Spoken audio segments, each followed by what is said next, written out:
श्री दुर्गा देव्याय नमः।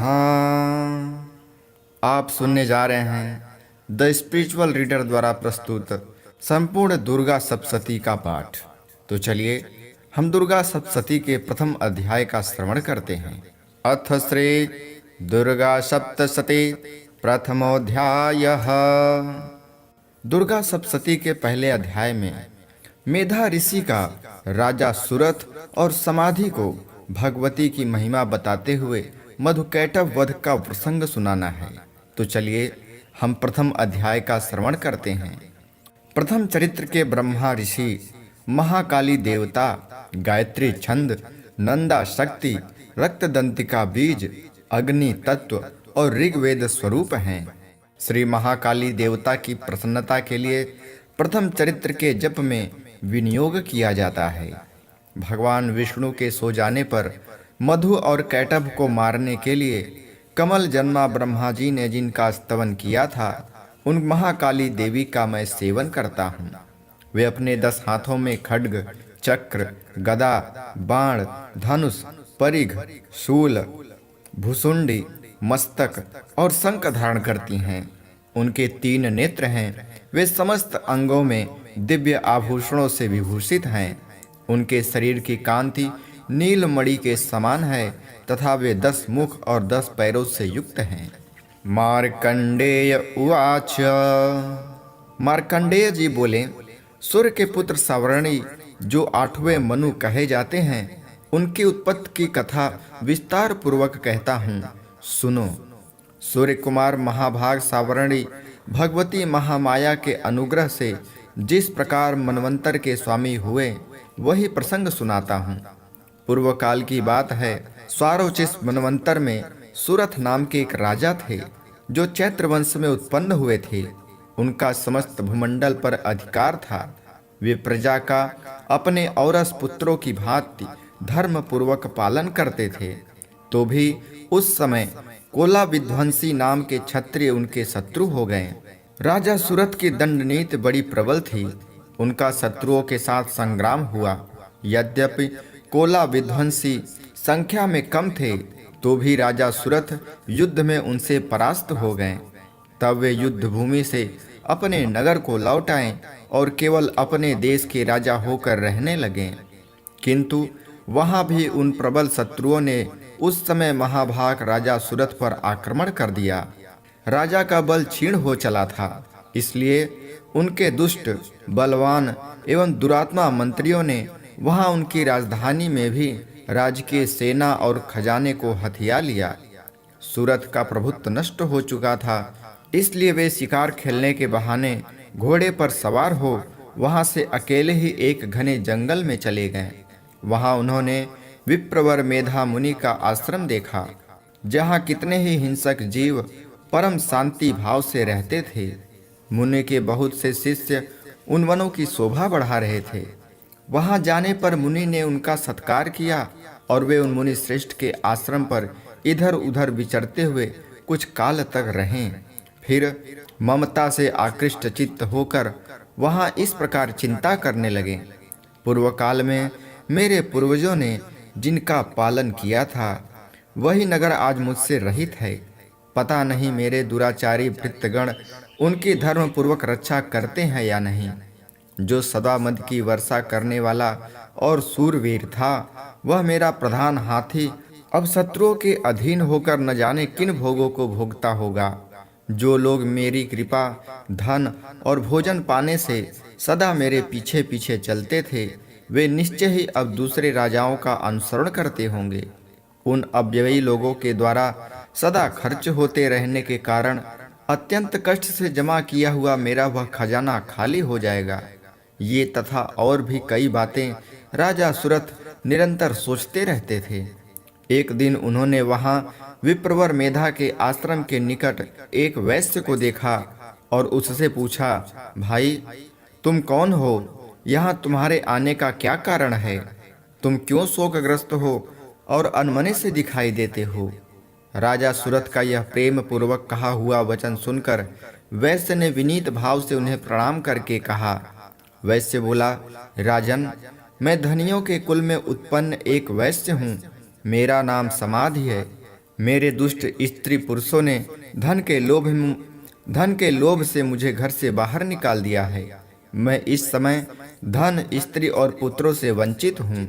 मेरे विश्वसनीय बंधुओं ने मेरा ही धन लेकर मुझे दूर कर दिया है। इसलिए दुखी होकर मैं वन में चला आया हूँ। यहाँ रहकर मैं इस बात को नहीं जानता कि मेरे पुत्रों की, स्त्री की और स्वजनों की कुशल है या नहीं। इस समय घर में वे कुशल से रहते हैं अथवा उन्हें कोई कष्ट है। वे मेरे पुत्र कैसे हैं? क्या वे सदाचारी हैं अथवा दुराचारी हो गए हैं? राजन ने पूछा, जिन लोभी स्त्री पुत्र आदि ने धन के कारण तुम्हें घर से निकाल दिया, उनके प्रति तुम्हारे चित्त में इतना स्नेह का बंधन क्यों है? तब वैश्य बोला, आप मेरे विषय में जैसी बात कहते हैं वह सब ठीक है, किंतु क्या करूं? मेरा मन निष्ठुरता नहीं धारण करता। उन्होंने धन के लोभ में पड़कर पिता के प्रति स्नेह, पति के प्रति प्रेम तथा आत्मीय जन के प्रति अनुराग को तिलांजलि दे दी। मुझे घर से निकाल दिया है। उन्हीं के प्रति मेरे हृदय में इतना स्नेह है। महामते, गुणहीन बंधुओं के प्रति भी जो मेरा चित्त इस प्रकार प्रेम मग्न हो रहा है, यह क्या है? इस बात को मैं जानकर भी नहीं जान पाता। उनके लिए मैं लंबी सांसें ले रहा हूँ और मेरा हृदय अत्यंत दुखित हो रहा है। उन लोगों में प्रेम का सर्वथा अभाव है, तो भी उनके प्रति जो मेरा मन निष्ठुर नहीं हो पाता, इसके लिए क्या करूं? मार्कंडेय जी कहते हैं, ब्राह्मण, तदंतर राजाओं में श्रेष्ठ सुरथ और वह समाधि नामक वैश्य दोनों साथ साथ मेधा मुनि की सेवा में उपस्थित हुए और उनके साथ यथा योग्य न्यायानुकूल विनयपूर्ण बर्ताव करके बैठे। तत्पश्चात वैश्य और राजा ने कुछ वार्तालाप आरंभ किया। राजा ने कहा, भगवन, मैं आपसे एक बात पूछना चाहता हूँ, उसे बताइए। मेरा चित्त अपने अधीन न होने के कारण वह बात मेरे मन को बहुत दुखित देती है। जो राज्य मेरे हाथ से चला गया है, उसमें और उसके संपूर्ण अंगों में मेरी ममता बनी हुई है। मुनिश्रेष्ठ, यह जानते हुए भी कि अब वह मेरा नहीं है, अज्ञानी की भांति मुझे उसके लिए दुख होता है। यह क्या है?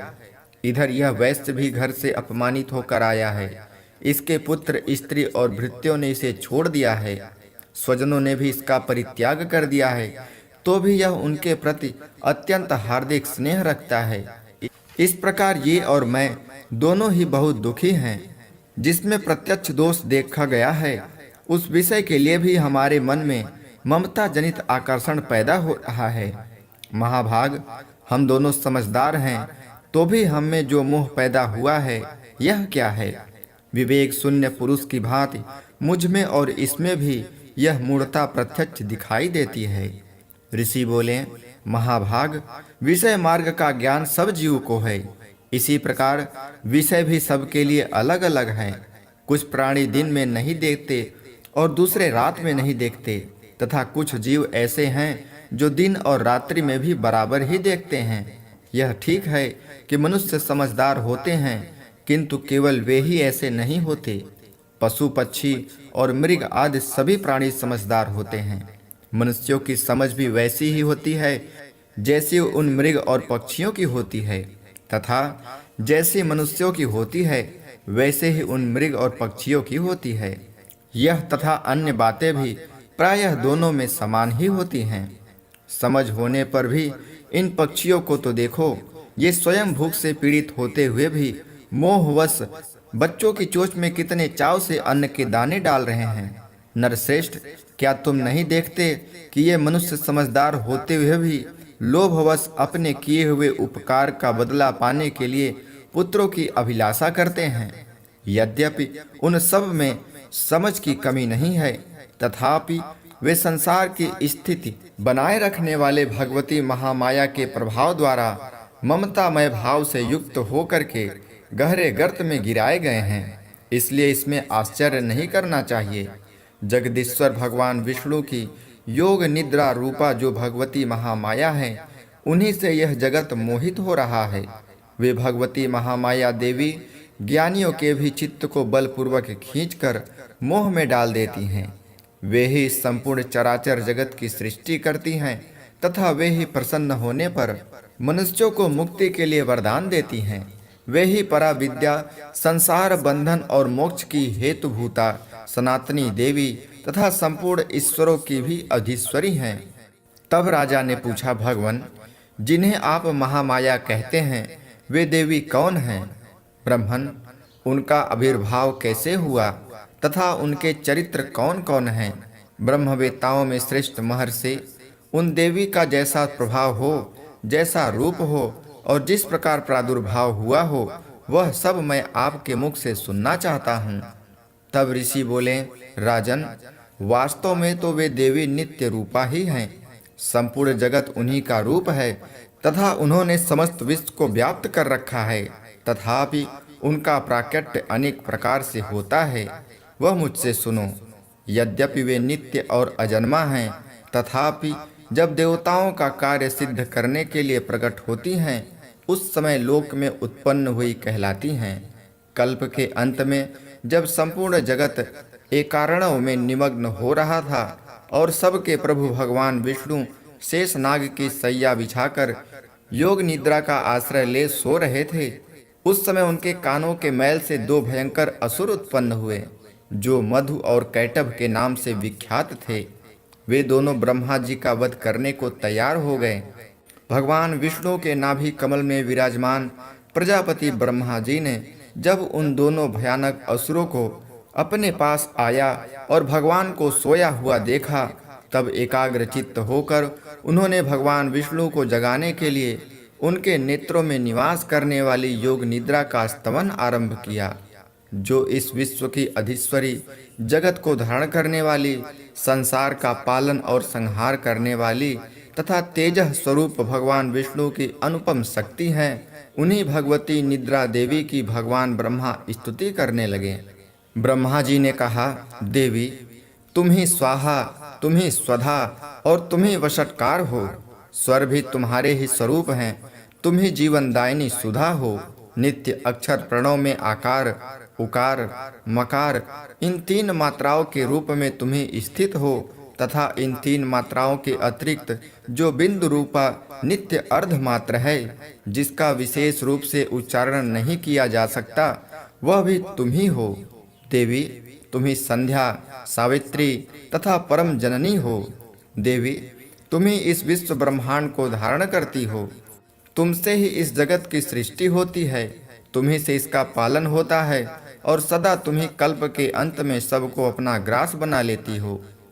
जगन्मयी देवी, इस जगत की उत्पत्ति के समय तुम श्रेष्ठ रूपा हो, पालन काल में स्थिति रूपा हो तथा कल्पांत के समय संहार रूप धारण करने वाली हो।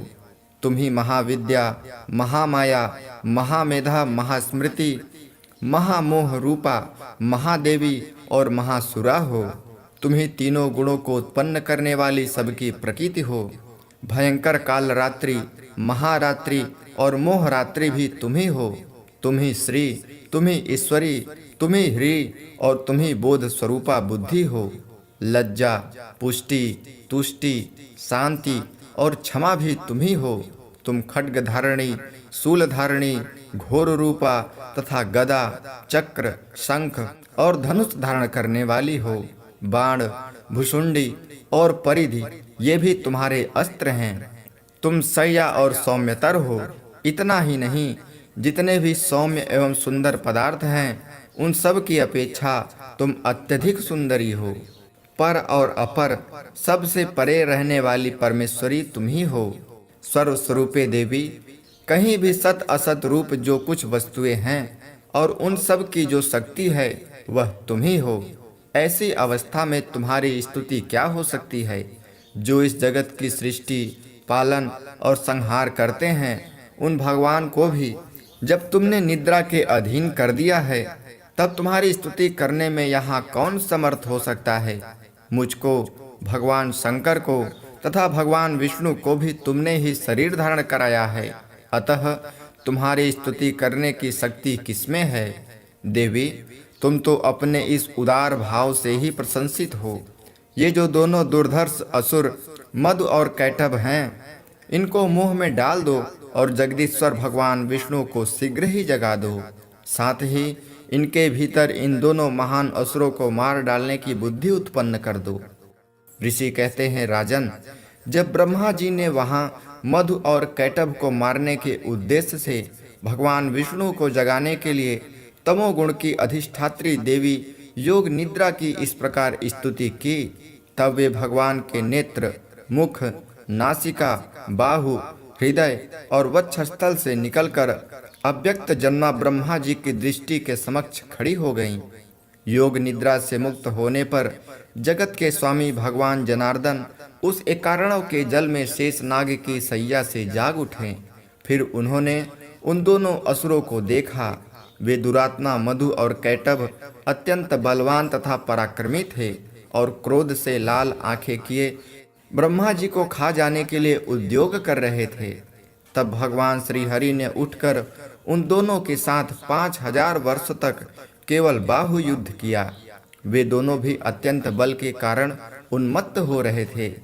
इधर महामाया ने भी उन्हें मोह में डाल रखा था, इसलिए वे भगवान विष्णु से कहने लगे, हम तुम्हारी वीरता से संतुष्ट हैं, तुम हम लोगों से कोई वर मांगो। श्री भगवान बोले, यदि तुम दोनों मुझ पर प्रसन्न हो तो अब मेरे हाथ से मारे जाओ।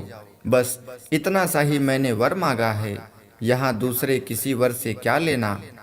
ऋषि कहते हैं, इस प्रकार धोखे में आ जाने पर जब उन्होंने संपूर्ण जगत में जल ही जल देखा, तब कमल नयन भगवान ने कहा, जहाँ पृथ्वी जल में डूबी हुई न हो, जहाँ सूखा स्थान हो, वहीं हमारा वध करो। ऋषि कहते हैं, तब तथास्तु कहकर शंख, चक्र और गदा धारण करने वाले भगवान ने उन दोनों के मस्तक अपनी जंघा पर रखकर चक्र से काट डाले। इस प्रकार ये देवी महामाया ब्रह्मा जी की स्तुति करने पर स्वयं प्रकट हुई थी। अब पुनः तुमसे उनके प्रभाव का वर्णन करता हूँ, सुनो। इस प्रकार श्री मार्कंडेय पुराण में सावर्णिक मनवंतर की कथा के अंतर्गत देवी महात्म्य में मधु कैटभ वध नामक पहला अध्याय पूरा हुआ। दूसरा अध्याय देवताओं के तेज से देवी का प्रादुर्भाव और महिषासुर की सेना का वध। ऋषि कहते हैं, पूर्व काल में देवताओं और असुरों में पूरे 100 वर्षों तक घोर संग्राम हुआ था। उनमें असुरों का स्वामी महिषासुर था और देवताओं के नायक इंद्र थे। उस युद्ध में देवताओं की सेना महाबली असुरों से परास्त हो गई। संपूर्ण देवताओं को जीतकर महिषासुर इंद्र बन बैठा। तब पराजित देवता प्रजापति ब्रह्मा जी को आगे करके उस स्थान पर गए जहां भगवान शंकर और विष्णु विराजमान थे। देवताओं ने महिषासुर के पराक्रम तथा अपनी पराजय का यथावत वृत्तांत उन दोनों देवेश्वरों से विस्तार पूर्वक कह सुनाया। वे बोले, भगवान, महिषासुर सूर्य, इंद्र, अग्नि, वायु, चंद्रमा, यम, वरुण तथा अन्य देवताओं के भी अधिकार छीनकर स्वयं ही सबका अधिष्ठाता बना बैठा है। उस दुरात्मा महिष ने समस्त देवताओं को स्वर्ग से निकाल दिया है। अब वे मनुष्यों की भांति पृथ्वी पर विचरते हैं। दैत्यों की यह सारी करतूत हमने आप लोगों से कह सुनाई। अब हम आपकी ही शरण में आए हैं। इसके वध का कोई उपाय सोचिए। इस प्रकार देवताओं के वचन सुनकर भगवान विष्णु और शिव ने दैत्यों पर बड़ा क्रोध किया। उनकी भौहें तन गईं और मुंह टेढ़ा हो गया। तब अत्यंत कोप में भरे हुए चक्रपाणी श्री विष्णु के मुख से एक महान तेज प्रकट हुआ। इसी प्रकार ब्रह्मा, शंकर तथा इंद्र आदि अन्यान्य देवताओं के शरीर से भी बड़ा भारी तेज निकला। वह सब मिलकर एक हो गया। महान तेज का वह पुंज जाज्वल्यमान पर्वत सा जान पड़ा। देवताओं ने देखा, वहां उसकी ज्वालामुखी संपूर्ण दिशाओं में व्याप्त हो रही थी। संपूर्ण देवताओं के शरीर से प्रकट हुए उस तेज की कहीं तुलना नहीं थी। एकत्रित होने पर वह एक नारी के रूप में परिणत हो गया और अपने प्रकाश से तीनों लोकों में व्याप्त जान पड़ा। भगवान शंकर का जो तेज था, उससे एक देवी का मुख प्रकट हुआ। यमराज के तेज से उसके सिर में बाल निकल आए। श्री विष्णु भगवान के तेज से उसकी भुजाएं उत्पन्न हुई। चंद्रमा के तेज से दोनों स्तनों का और इंद्र के तेज से मध्य भाग का प्रादुर्भाव हुआ। वरुण के तेज से जंघा और पिंडली तथा पृथ्वी के तेज से नितंब भाग प्रकट हुआ। ब्रह्मा के तेज से दोनों चरण और सूर्य के तेज से उसकी अंगुलियां आई हुई। वसुओं के तेज से हाथों की अंगुलियां और कुबेर के तेज से नासिका प्रकट हुई। उस देवी के दांत प्रजापति के तेज से और तीनों नेत्र अग्नि के तेज से प्रकट हुए। उनके भौहें संध्या के और कान वायु के तेज से उत्पन्न हुए थे। इसी प्रकार अन्यान्य देवताओं के तेज से भी उस कल्याणमय देवी का आविर्भाव हुआ। तदंतर समस्त देवताओं के तेजा पुंज से प्रकट हुई देवी को देखकर महिषासुर के सताए हुए देवता बहुत प्रसन्न हुए। पिनाकधारी भगवान शंकर ने अपने शूल से एक शूल निकालकर उन्हें दिया। फिर भगवान विष्णु ने भी अपने चक्र से चक्र उत्पन्न करके भगवती को अर्पण किया। वरुण ने भी शंख भेंट किया। अग्नि ने उन्हें शक्ति दी और वायु ने धनुष तथा बाण से भरे हुए 2 तरकस प्रदान किए। सहस्त्र नेत्रों वाले देवराज इंद्र ने अपने वज्र से वज्र उत्पन्न करके दिया और ऐरावत हाथी से उतारकर एक घंटा भी प्रदान किया। यमराज ने काल दंड से दंड, वरुण ने पास, प्रजापति ने स्फटिक काक्ष की माला तथा ब्रह्मा जी ने कमंडलू भेंट किया। सूर्य ने देवी के समस्त रोमकूपों में अपने किरणों का तेज भर दिया। काल ने उन्हें चमकती हुई ढाल और तलवार दी। क्षीर समुद्र ने उज्ज्वल हार तथा कभी जीर्ण न होने वाले 2 दिव्य वस्त्र भेंट किए। साथ ही उन्होंने दिव्य चूड़ामणि, 2 कुंडल, कड़े, उज्ज्वल अर्धचंद्र, सब बाहुओं के लिए केयूर, दोनों चरणों के लिए निर्मल नुपुर, गले की सुंदर हंसली और सब अंगुलियों में पहनने के लिए रत्नों की बनी अंगूठियां भी दी। विश्वकर्मा ने उन्हें अत्यंत निर्मल फरसा भेंट किया। साथ ही अनेक प्रकार के वस्त्र और अभेद्य कवच दिए। इनके सिवा मस्तक और वक्षस्थल पर धारण करने के लिए कभी न कुम्हलाने वाले कमलों की मालाएं दी। जलद ने उन्हें सुंदर कमल का फूल भेंट किया। हिमालय ने सवारी के लिए सिंह तथा भांत भांत के रत्न समर्पित किए। ध्यानाध्यक्ष कुबेर ने मधु से भरा पान पात्र तथा संपूर्ण नगरों के राजा शेष ने जो इस पृथ्वी को धारण करते हैं उन्हें बहुमूल्य मणियों से विभूषित नागहार भेंट दिया।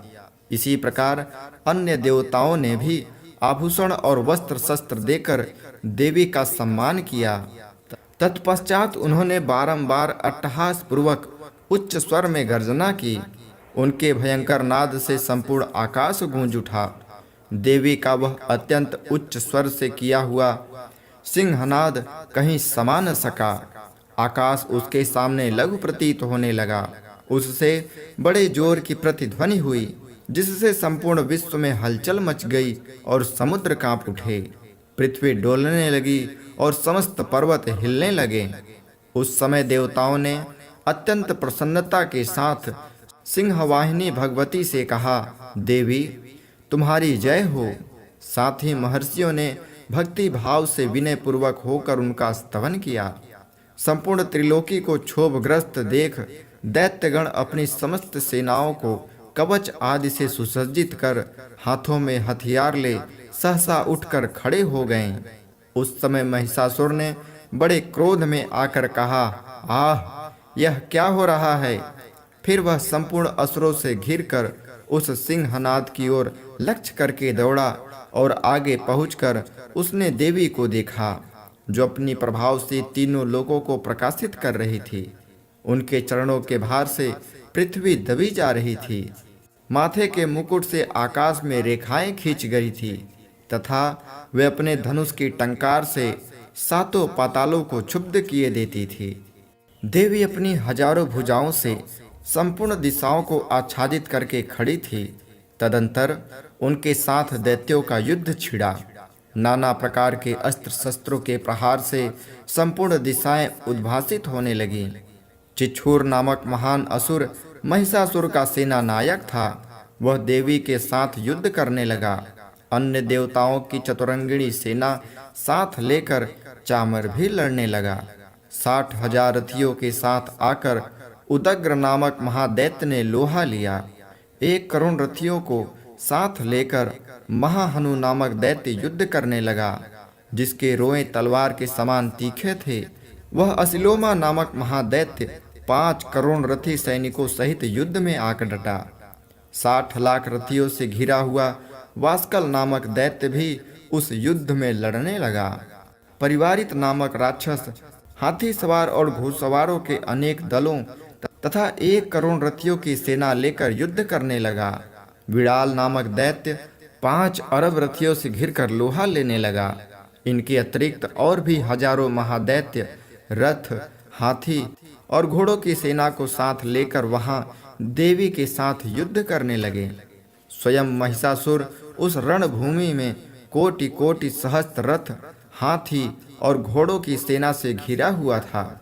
वे दैत्य देवी के साथ तुमर, भिंदीपाल, शक्ति, मूसल, खड्ग, परशु और पट्टीस आदि अस्त्र शस्त्रों का प्रहार करते हुए युद्ध कर रहे थे। कुछ दैत्यों ने उन पर शक्ति का प्रहार किया, कुछ लोगों ने पास फेंके तथा कुछ दूसरे दैत्यों ने खड्ग प्रहार करके देवी को मार डालने का उद्योग किया। देवी ने भी क्रोध से भरकर खेल खेल में ही अपने अस्त्र शस्त्रों की वर्षा करके दैत्यों के वे समस्त अस्त्र शस्त्र काट डाले। उनके मुख पर परिश्रम या थकावट का रंच मात्र भी चिन्ह नहीं था। देवता और ऋषि उनकी स्तुति करते थे और वे भगवती परमेश्वरी दैत्यों के शरीरों पर अस्त्र शस्त्रों की वर्षा कर रही। देवी का वाहन सिंह भी क्रोध में भरकर गर्दन के बालों को हिलाता हुआ असुरों की सेना में इस प्रकार विचरने लगा मानो वनों में दावानल फैल रहा हो। रणभूमि में दैत्यों के साथ युद्ध करती हुई अंबिका देवी ने जितने निःश्वास छोड़े वे सभी तत्काल सैकड़ों हजारों गणों के रूप में प्रकट हो गए और परशु, भिंदीपाल, खड्ग तथा पट्टीस आदि अस्त्रों द्वारा असुरों का सामना करने लगे। देवी की शक्ति से बढ़े हुए वे गण असुरों का नाश करते हुए नगाड़ा और शंख आदि बजाने लगे। उस संग्राम महोत्सव में कितने ही गण मृदंग बजा रहे थे। तदंतर देवी ने त्रिशूल से, गदा से, शक्ति की वर्षा से और खड्ग आदि से सैकड़ों महादैत्यों का संहार कर डाला। कितनों को घंटे के भयंकर नाद से मूर्छित करके मार गिराया। बहुतेरे दैत्यों को पास से बांधकर धरती पर घसीटा। कितने ही दैत्य उनकी तीखी तलवार की मार से 2 टुकड़े हो गए। कितने ही गदा की चोट से घायल हो धरती पर सो गए। कितने ही मूसल की मार से अत्यंत आहत होकर रक्त वमन करने लगे। कुछ दैत्य सूल से छाती फट जाने के कारण पृथ्वी पर ढेर हो गए। उस रणांगण में बाण समूहों की वृष्टि से कितने ही असुरों के कमर टूट गई। बाज की तरह झपटने वाले देवपीड़क दैत्यगण अपने प्राणों से हाथ धोने लगे। किन्हीं की बाहें छिन्न भिन्न हो गईं, कितनों की गर्दनें कट गईं, कितने ही दैत्यों के मस्तक कटकर गिरने लगे। कुछ लोगों के शरीर मध्य भाग में ही विदीर्ण हो गए। कितने ही महादैत्य जांघें कट जाने से पृथ्वी पर गिर पड़े। कितनों को ही देवी ने 1 बाह, 1 पैर और 1 नेत्र वाले करके 2 टुकड़ों में चीर डाला। कितने ही दैत्य मस्तक कट जाने पर भी गिरकर फिर उठ जाते और केवल धड़ के ही रूप में अच्छे अच्छे हथियार हाथ में ले देवी के साथ युद्ध करने लगते। दूसरे कबंध युद्ध के बाजों की लय पर नाचते थे। कितने ही बिना सिर धड़ के खड्ग, शक्ति और रिष्टि लिए दौड़ते थे तथा दूसरे दूसरे महादैत्य ठहरो ठहरो यह कहते हुए देवी को युद्ध के लिए ललकारते थे। जहाँ वह घोर संग्राम हुआ था वहाँ की धरती देवी के गिराए हुए रथ, हाथी, घोड़े और असुरों की लाशों से ऐसी पट गई थी कि वहाँ चलना फिरना असंभव हो गया था। दैत्यों की सेना में हाथी, घोड़े और असुरों के शरीरों से इतनी अधिक मात्रा में रक्तपात हुआ था कि थोड़ी ही देर में वहाँ खून की बड़ी बड़ी नदियाँ बहने लगीं। जगदम्बा ने असुरों की विशाल सेना को क्षण भर में नष्ट कर दिया। ठीक उसी तरह जैसे तृण और काठ के भारी ढेर को आग कुछ ही क्षणों में भस्म कर देती है। और वह सिंह भी गर्दन के बालों को हिला हिलाकर जोर जोर से गर्जना करता हुआ दैत्यों के शरीरों से मानो उनके प्राण चूने लेता। वहां देवी के गणों ने भी उन महादैत्यों के साथ ऐसा युद्ध किया जिससे आकाश में खड़े हुए देवतागण उन पर बहुत संतुष्ट हुए और फूल बरसाने लगे।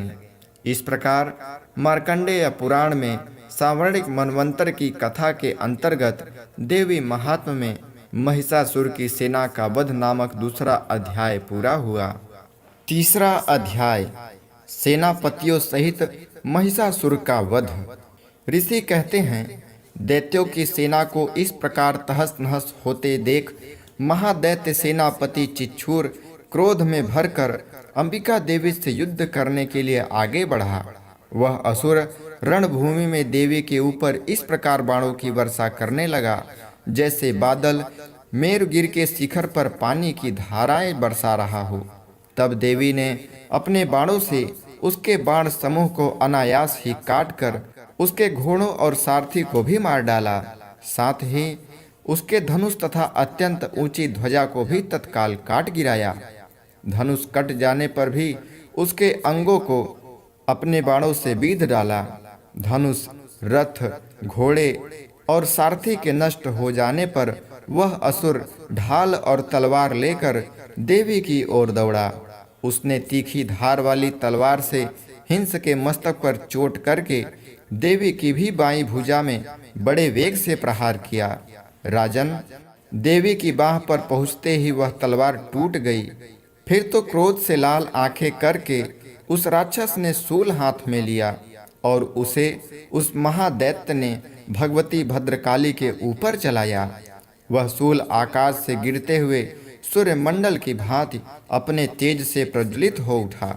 उस सूल को अपनी ओर आते देख देवी ने भी सूल का प्रहार किया। उससे राक्षस के सूल के सैकड़ों टुकड़े हो गए। साथ ही महादैत्य चिच्छूर की भी धज्जियां उड़ गईं। वह प्राणों से हाथ धो बैठा। महिषासुर के सेनापति उस पराक्रमी चिच्छूर के मारे जाने पर देवताओं को पीड़ा देने वाला चामर हाथी पर चढ़कर आया। उसने भी देवी के ऊपर शक्ति का प्रहार किया, किंतु जगदम्बा ने उसे अपने हुंकार से ही आहत एवं विप्रभ करके तत्काल पृथ्वी पर गिरा दिया। शक्ति टूटकर गिरी हुई देख चामर को बड़ा क्रोध हुआ। अब उसने सूल चलाया, किंतु देवी ने उसे भी अपने बाणों द्वारा काट डाला। इतने में ही देवी का सिंह उछलकर हाथी के मस्तक पर चढ़ा और उस दैत्य के साथ खूब जोर लगाकर बाहुयुद्ध करने लगा। वे दोनों लड़ते लड़ते हाथी से पृथ्वी पर आ गए, एक दूसरे पर बड़े भयंकर प्रहार करते हुए लड़ने लगे। तदंतर सिंह बड़े वेग से आकाश की ओर उछला और उधर से गिरते समय अपने पंजों की मार से चामर का सिर धड़ से अलग कर दिया। इसी प्रकार उदग्र भी शिला और वृक्ष आदि की मार खाकर रणभूमि में देवी के हाथ से मारा गया तथा कराल भी दांतों, मुक्कों और थप्पड़ों की चोट से धराशाही हो गया। क्रोध से भरी हुई देवी ने गदा की चोट से उद्धत का कचूमर निकाल डाला। भिंदीपाल से वास्कल को तथा बाणों से ताम्र और अंधक को मौत के घाट उतार दिया। तीन नेत्रों वाली परमेश्वरी ने त्रिशूल से उग्रास्य, उग्रवीर्य तथा महाहनु नामक दैत्यों को मार डाला। तलवार की चोट से विड़ाल के मस्तक को धड़ से काट डाला। दुर्धर और दुर्मुख इन दोनों को भी अपने बाणों से यमलोक भेज दिया। इस प्रकार अपनी सेना का संहार होता देख महिषासुर ने भैंसे का रूप धारण करके देवी के गणों को त्रास देना आरंभ किया। किन्हीं को थुथुनों से मारकर, किन्हीं के ऊपर खुरों का प्रहार करके, किन्हीं किन्हीं को पूंछ से चोट पहुंचाकर, कुछ को सिंहों से विदीर्ण करके, कुछ गणों को वेग से, किसी को सिंहनाद से, कुछ को चक्कर देकर और कितनों को निःश्वास वायु के झोंकों से धराशाही कर दिया। इस प्रकार गणों की सेना को गिराकर वह असुर महादेवी के सिंह को मारने के लिए झपटा। इससे जगदम्बा को बड़ा क्रोध हुआ। उधर महापराक्रमी महिषासुर भी क्रोध में भरकर धरती को खुरों से खोदने लगा तथा अपने सिंहों से ऊंचे ऊंचे पर्वतों को उठाकर फेंकने और गरजने लगा। उसके वेग से चक्कर देने के कारण पृथ्वी क्षुब्ध होकर फटने लगी। उसकी पूंछ से टकराकर समुद्र सब ओर से धरती को डुबोने लगा। हिलते हुए सिंहों के आघात से विदीर्ण होकर बादलों के टुकड़े टुकड़े हो गए। उसके श्वास की प्रचंड वायु के वेग से उड़े हुए सैकड़ों पर्वत आकाश से गिरने लगे। इस प्रकार क्रोध में भरे हुए उस महादैत्य को अपनी ओर आते देख चंडिका ने उसका वध करने के लिए महान क्रोध किया। उन्होंने पास फेंक कर उस महान असुर को बांध लिया। उस महासंग्राम में बंध जाने पर उसने भैंसे का रूप त्याग दिया और तत्काल सिंह के रूप में वह प्रकट हो गया। उस अवस्था में जगदम्बा ज्यों ही उसका मस्तक काटने के लिए उद्यत हुई, त्यों ही वह खड्गधारी पुरुष के रूप में दिखाई देने लगा। तब देवी ने तुरंत ही बाणों की वर्षा करके ढाल और तलवार के साथ उस पुरुष को भी बींध डाला। इतने में ही वह महान गजराज के रूप में परिणित हो गया तथा अपनी सूंड से देवी के विशाल सिंह को खींचने और गर्जने लगा। खींचते समय देवी ने तलवार से उसकी सूंड काट डाली। तब वह महादैत्य ने पुनः भैंसे का सिर धारण कर लिया और पहले की भांति चराचर प्राणियों सहित तीनों लोकों को व्याकुल करने लगा। तब क्रोध से भरी हुई जगन माता चंडिका बारंबार उत्तम मधु का पान करने और लाल आंखें करके हंसने लगी। उधर वह बल और पराक्रम के मद में उन्मत्त हुआ राक्षस गर्जने और अपनी सिंहों से चंडी के ऊपर पर्वतों को फेंकने लगा। उस समय देवी ने बाणों के समूहों से उसके फेंके हुए पर्वतों को चूर करती हुई बोली। बोलते समय उनका मुख मधु के मद से लाल हो रहा था और वाणी लड़खड़ा रही थी। देवी ने कहा, ओ मूढ़, मैं जब तक मधु पीती हूँ तब तक तू क्षण भर के लिए खूब गर्ज ले। मेरे हाथ से यहीं तेरा मृत्यु हो जाने पर अब शीघ्र ही देवता भी गर्जना करेंगे। ऋषि कहते हैं, यो कहकर देवी उछली और उस महादैत्य के ऊपर चढ़ गईं। फिर अपने पैर से उसे दबाकर उन्होंने शूल से उसके कंठ में आघात किया। उनके पैर से दबा होने पर भी महिषासुर अपने मुख से अभी आधे शरीर से ही बाहर निकल पाया था कि देवी ने अपने प्रभाव से उसे रोक दिया। आधा शरीर निकला होने पर भी वह महादैत्य देवी से युद्ध करने लगा। तब देवी ने बहुत बड़ी तलवार से उसका मस्तक काट गिराया। फिर तो हाहाकार करती हुई दैत्यों की सारी सेना भाग गई तथा संपूर्ण देवता अत्यंत प्रसन्न हो गए। दैत्याओं ने दिव्य महर्षियों के साथ दुर्गा देवी का स्तवन किया। गंधर्वराज गाने लगे तथा अप्सराएं नृत्य करने लगीं। इस प्रकार श्री मार्कंडेय पुराण में सावर्णिक मनवंतर की कथा के अंतर्गत देवी महात्म्य में महिषासुर वध नामक तीसरा अध्याय पूरा हुआ। चौथा अध्याय इंद्रादि देवताओं द्वारा देवी की स्तुति। ऋषि कहते हैं, अत्यंत पराक्रमी दुरात्मा महिषासुर तथा उसकी दैत्य सेना के देवी के हाथ से मारे जाने पर इंद्र आदि देवता प्रणाम के लिए गर्दन तथा कंधे झुकाकर उन भगवती दुर्गा का उत्तम वचनों द्वारा स्तवन करने लगे। उस समय उनके सुंदर अंगों में अत्यंत हर्ष के कारण रोमांच हो आया। देवता बोले, संपूर्ण देवताओं की शक्ति का समुदाय ही जिनका स्वरूप है तथा जिन देवी ने अपनी शक्ति से संपूर्ण जगत को व्याप्त कर रखा है, समस्त देवताओं और महर्षियों की पूजनीय उन जगदम्बा को हम भक्ति पूर्वक नमस्कार करते हैं। वे हम लोगों का कल्याण करें। जिनके अनुपम प्रभाव और बल का वर्णन करने में भगवान शेषनाग, ब्रह्मा जी तथा महादेव जी भी समर्थ नहीं हैं, वे भगवती चंडिका संपूर्ण जगत का पालन एवं अशुभ भय का नाश करने का विचार करें। जो पुण्यात्माओं के घरों में स्वयं ही लक्ष्मी रूप में, पापियों के यहाँ दरिद्र रूप में, शुद्ध अंतःकरण वाले पुरुषों के हृदय में बुद्धि रूप में, सत्पुरुषों में श्रद्धा रूप से तथा कुलीन मनुष्यों में लज्जा रूप में निवास करती हैं, उन आप भगवती दुर्गा को हम नमस्कार करते हैं। देवी, आप संपूर्ण विश्व का पालन कीजिए। देवी, आपके इस अचिंत्य रूप का, असुरों का नाश करने वाले भारी पराक्रम का तथा समस्त देवताओं और दैत्यों के समक्ष युद्ध में प्रकट किए हुए आपके अद्भुत चरित्रों का हम किस प्रकार वर्णन करें। आप संपूर्ण जगत की उत्पत्ति में कारण हैं। आप में सत्वगुण, रजोगुण और तमोगुण ये तीनों गुण मौजूद हैं, तो भी दोषों के साथ आपका संसर्ग नहीं जान पड़ता। भगवान विष्णु और महादेव जी आदि देवता भी आपका पार नहीं पाते हैं। आप ही सबका आश्रय हैं। यह समस्त जगत आपका अंशभूत है, क्योंकि आप सबकी आदिभूत अव्याकृत परा प्रकृति हैं। देवी, संपूर्ण यज्ञों में जिसके उच्चारण से सब देवता तृप्ति लाभ करते हैं, वह स्वाहा आप ही हैं। इसके अतिरिक्त आप पितरों की तृप्ति का कारण है, अतएव सब लोग आपको स्वधा भी कहते हैं। देवी, जो मोक्ष की प्राप्ति का साधन है, अचिंत महाव्रत स्वरूपा है, समस्त दोषों से रहित जितेंद्रिय, तत्व को ही सार वस्तु मानने वाली तथा मोक्ष की अभिलाषा करने वाली मुनिजन जिनका अभ्यास करते हैं, वह भगवती परा विद्या आप ही हैं। आप शब्द स्वरूपा हैं। अत्यंत निर्मल ऋग्वेद, यजुर्वेद तथा उद्गीत के मनोहर पदों के पाठ से युक्त सामवेद का आधार भी आप ही हैं। आप देवी, त्रयी और भगवती हैं। इस विश्व की उत्पत्ति एवं पालन के लिए आप ही वार्ता के रूप में प्रकट हुई। आप संपूर्ण जगत की घोर पीड़ा का नाश करने वाली देवी, जिससे समस्त शास्त्रों के सार का ज्ञान होता है, वह मेधा शक्ति आप ही हैं। दुर्गम भवसागर से पार उतारने वाली नौका रूप दुर्गा देवी भी आप ही हैं। आपकी कहीं भी आसक्ति नहीं है।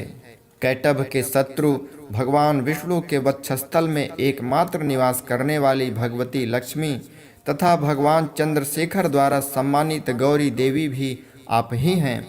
आपका मुख मंद मुस्कान से सुशोभित निर्मल पूर्ण चंद्रमा के बिंब का अनुकरण करने वाला है और उत्तम स्वर्ण की मनोहर कांति से कमनीय है। तो भी उसे देखकर महिषासुर को क्रोध हुआ और सहसा उसने उस पर प्रहार कर दिया। यह बड़े आश्चर्य की बात है। देवी, वही मुख जब क्रोध से युक्त होने पर उदय काल के चंद्रमा की भांति लाल और तनी हुई भौहों के कारण विकराल हो उठा, तब उसे देखकर जो महिषासुर के प्राण तुरंत निकल गए। यह उससे भी बढ़कर आश्चर्य की बात है, क्योंकि क्रोध में भरे हुए यमराज को देखकर भला कौन जीवित रह सकता है। देवी, आप प्रसन्न हो। परमात्मा स्वरूपा, आपके प्रसन्न होने पर जगत का अभ्युदय होता है और क्रोध में भर जाने पर आप तत्काल ही कितने कुलों का सर्वनाश कर डालती हैं।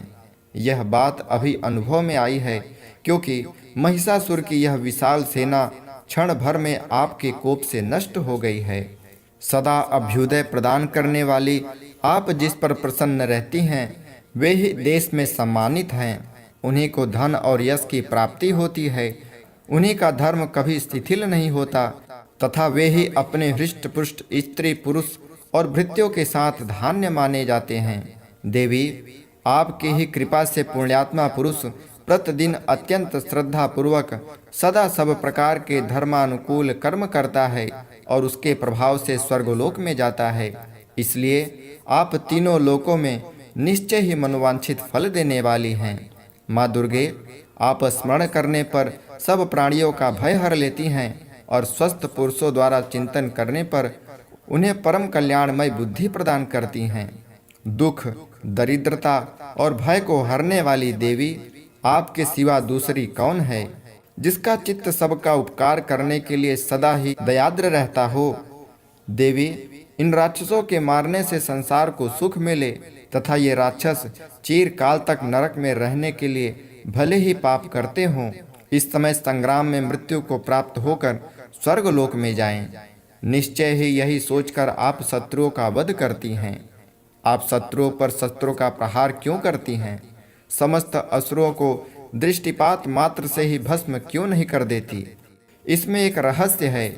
यह शत्रु भी हमारे शस्त्रों से पवित्र होकर उत्तम लोकों में जाएं।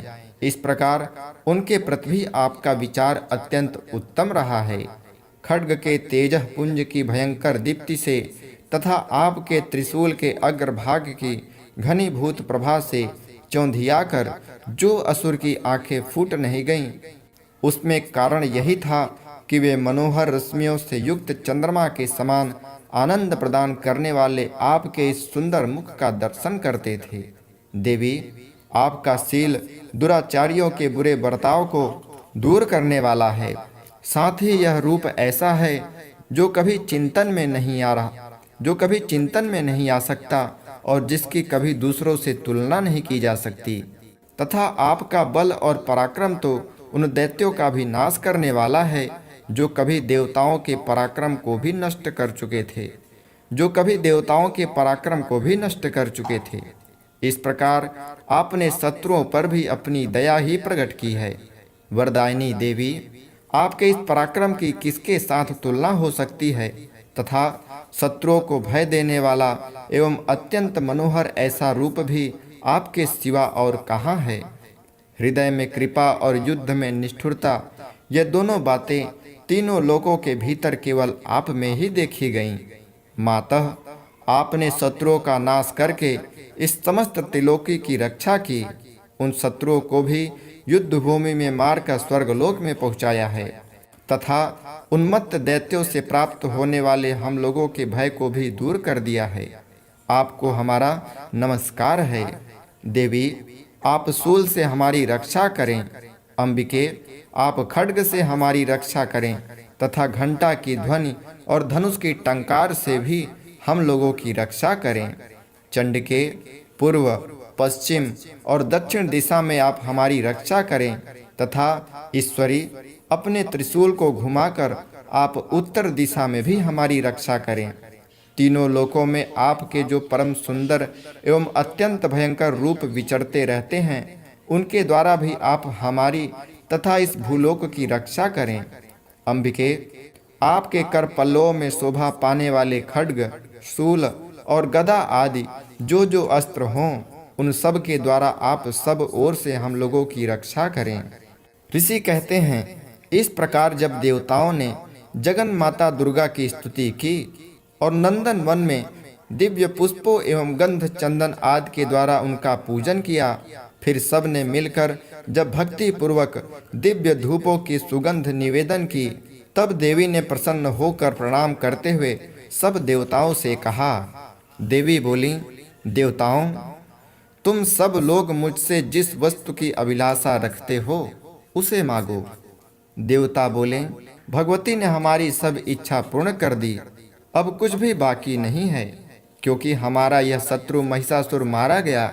महेश्वरी, इतने पर भी यदि आप हमें और वर देना चाहती हैं, तो हम जब जब आपका स्मरण करें तब तब आप दर्शन देकर हम लोगों के महान संकट दूर कर दिया करें।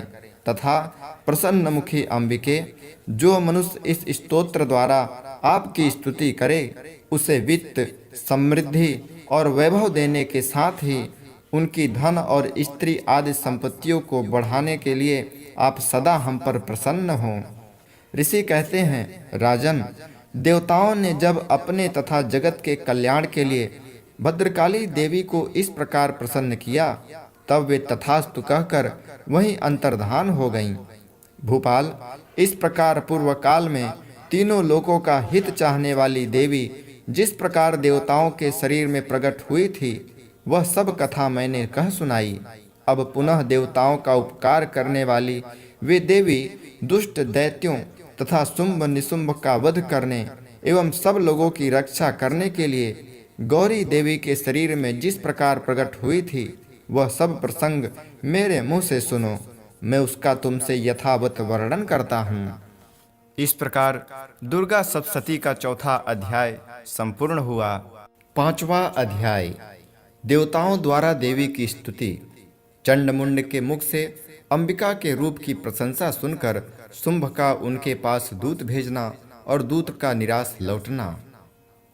ऋषि कहते हैं, पूर्व काल में शुंभ और निशुंभ नामक असुरों ने अपने बल के घमंड में आकर साचीपति इंद्र के हाथ से तीनों लोकों का राज्य और यज्ञ भाग छीन लिए।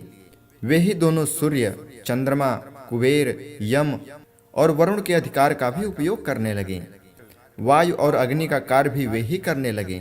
उन दोनों ने सब देवताओं को अपमानित, राजभ्रष्ट, पराजित तथा अधिकारहीन करके स्वर्ग से निकाल दिया। उन दोनों महान असुरों से तिरस्कृत देवताओं ने अपराजिता देवी का स्मरण किया और सोचा, जगदम्बा ने हम लोगों को वर दिया था कि आपत्ति काल में स्मरण करने पर मैं तुम्हारी सब आपत्तियों का तत्काल नाश कर दूंगी। यह विचार कर देवता गिरिराज हिमालय गए और वहां भगवती विष्णु माया की स्तुति करने लगे। देवता बोले, देवी को नमस्कार है, महादेवी शिवा को सर्वदा नमस्कार है, प्रकृति एवं भद्रा को प्रणाम है। हम लोग नियम पूर्वक जगदम्बा को नमस्कार करते हैं, रौद्र को नमस्कार करते हैं, नित्या, गौरी एवं धात्री को बारंबार नमस्कार है। ज्योत्सनामयी, चंद्ररूपिणी एवं सुख रूपा देवी को सतत प्रणाम है। शरणागतों का कल्याण करने वाली वृद्धि एवं सिद्धि रूपा देवी को हम बारंबार नमस्कार करते हैं। नैऋति यानी राक्षसों की लक्ष्मी, राजाओं की लक्ष्मी तथा सर्वाणी यानी शिव पत्नी स्वरूपा आप जगदम्बा को बार बार नमस्कार है। दुर्गा, दुर्गपरा, सारा, सर्वकारिणी, ख्याति, कृष्णा और धूम्रा देवी को नमस्कार है। अत्यंत सौम्य तथा अत्यंत रौद्रा रूपा देवी को हम नमस्कार करते हैं, उन्हें हमारा बारंबार प्रणाम है। जगत की आधारभूता कृति देवी को बारंबार नमस्कार है। जो देवी सब प्राणियों में विष्णु माया के नाम से कही जाती हैं, उनको नमस्कार, उनको नमस्कार, उनको बारंबार नमस्कार है। जो देवी सब प्राणियों में चेतना कहलाती हैं, उनको नमस्कार, उनको नमस्कार, उनको बारंबार नमस्कार है। जो देवी सब प्राणियों में बुद्धि रूप में स्थित हैं, उनको नमस्कार, उनको नमस्कार, उनको बारंबार नमस्कार है। जो देवी सब प्राणियों में निद्रा रूप में स्थित हैं, उनको नमस्कार, उनको नमस्कार, उनको बारंबार नमस्कार है। जो देवी सब प्राणियों में क्षुधा रूप में स्थित हैं, उनको नमस्कार, उनको नमस्कार, उनको बारंबार नमस्कार है। जो देवी सब प्राणियों में छाया रूप में स्थित हैं, उनको नमस्कार, उनको नमस्कार, उनको बारंबार नमस्कार है। जो देवी सब प्राणियों में शक्ति रूप में स्थित हैं, उनको नमस्कार, उनको नमस्कार, उनको बारंबार नमस्कार है। जो देवी सब प्राणियों में तृष्णा रूप में स्थित हैं, उनको नमस्कार, उनको नमस्कार, उनको बारंबार नमस्कार है। जो देवी सब प्राणियों में शांति यानी क्षमा रूप में स्थित हैं, उनको नमस्कार, उनको नमस्कार, उनको बारंबार नमस्कार है। जो देवी सब प्राणियों में जाति रूप में स्थित हैं, उनको नमस्कार, उनको नमस्कार, उनको बारंबार नमस्कार है। जो देवी सब प्राणियों में लज्जा रूप में स्थित हैं, उनको नमस्कार, उनको नमस्कार, उनको बारंबार नमस्कार है। जो देवी सब प्राणियों में शांति रूप में स्थित हैं, उनको नमस्कार, उनको नमस्कार, उनको बारंबार नमस्कार है। जो देवी सब प्राणियों में श्रद्धा रूप में स्थित हैं, उनको नमस्कार, उनको नमस्कार, उनको बारंबार नमस्कार है। जो देवी सब प्राणियों में कांति रूप में स्थित हैं, उनको नमस्कार, उनको नमस्कार, उनको बारंबार नमस्कार है। जो देवी सब प्राणियों में लक्ष्मी रूप में स्थित हैं, उनको नमस्कार, उनको नमस्कार, उनको बारंबार नमस्कार है। जो देवी सब प्राणियों में वृत्ति रूप में स्थित हैं, उनको नमस्कार, उनको नमस्कार, उनको बारंबार नमस्कार है। जो देवी सब प्राणियों में स्मृति रूप में स्थित हैं, उनको नमस्कार, उनको नमस्कार, उनको बारंबार नमस्कार है। जो देवी सब प्राणियों में दया रूप में स्थित हैं, उनको नमस्कार, उनको नमस्कार, उनको बारंबार नमस्कार है। जो देवी सब प्राणियों में तुष्टि रूप में स्थित हैं, उनको नमस्कार, उनको नमस्कार, उनको बारंबार नमस्कार है। जो देवी सब प्राणियों में माता रूप में स्थित हैं, उनको नमस्कार, उनको नमस्कार, उनको बारंबार नमस्कार है। जो देवी सब प्राणियों में भ्रांति रूप में स्थित हैं, उनको नमस्कार है, उनको नमस्कार है, उनको नमस्कार है। जो देवी इंद्रिय वर्ग की अधिष्ठात्री देवी एवं सब प्राणियों में सदा व्याप्त रहने वाली हैं, उन व्याप्ति देवी को बारंबार नमस्कार है। जो देवी चैतन्य रूप में इस संपूर्ण जगत को व्याप्त करके स्थित हैं, उनको नमस्कार, उनको नमस्कार, उनको बारंबार नमस्कार है। पूर्व काल में अपने अभिष्ट की प्राप्ति होने से देवताओं ने जिनकी स्तुति की तथा देवराज इंद्र ने बहुत दिनों तक जिनका सेवन किया, वह कल्याण की साधन भूता ईश्वरी हमारा कल्याण और मंगल करें। तथा सारी आपत्तियों का नाश कर डालें। उद्दंड दैत्यों से सताए हुए हम सभी लोग जिन परमेश्वरी को इस समय नमस्कार करते हैं तथा जो भक्ति से विनम्र पुरुषों द्वारा स्मरण की जाने पर तत्काल ही संपूर्ण विपत्तियों का नाश कर देती हैं, वे जगदम्बा हमारा संकट दूर करें। ऋषि कहते हैं, राजन, इस प्रकार जब देवता स्तुति कर रहे थे उस समय पार्वती देवी गंगा जी के जल में स्नान करने के लिए वहां आई। सुंदर भौहों वाली भगवती ने देवताओं से पूछा, आप लोग यहाँ किसकी स्तुति कर रहे हैं? तब उन्हीं के शरीर से प्रकट हुई शिवा देवी बोली, शुंभ दैत्य से तिरस्कृत और युद्ध में निशुंभ से पराजित हो यहाँ एकत्रित हुए ये समस्त देवता यह मेरी ही स्तुति कर रहे हैं। पार्वती जी के शरीर कोश से अंबिका का प्रादुर्भाव हुआ था, इसलिए वे समस्त लोकों में कौशिकी कही जाती हैं। कौशिकी के प्रकट होने के बाद पार्वती देवी का शरीर काले रंग का हो गया, अतः वे हिमालय पर रहने वाली कालिका देवी के नाम से विख्यात हुईं।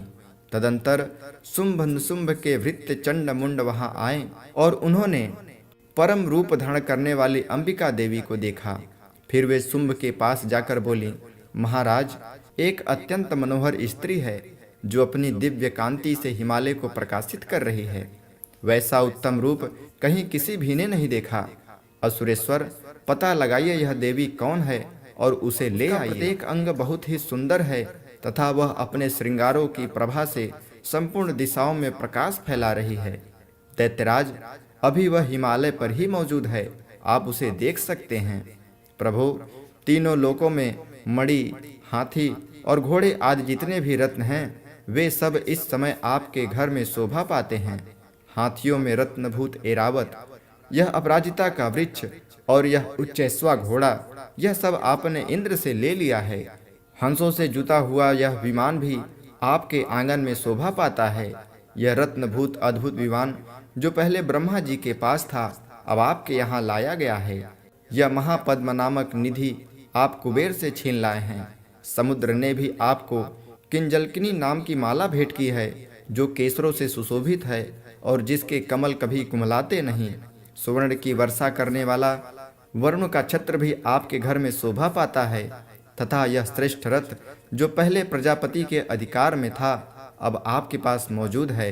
दैत्येश्वर, मृत्यु की उत्क्रांतिता देवी नाम वाली शक्ति भी आपने छीन ली है तथा वरुण का पास और समुद्र में होने वाले सब प्रकार के रत्न आपके भाई निशुंभ के अधिकार में हैं। अग्नि भी स्वतः शुद्ध किए हुए 2 वस्त्र आपकी सेवा में अर्पित किए हैं। दैत्यराज, इस प्रकार सभी रत्न आपने एकत्रित कर लिए हैं।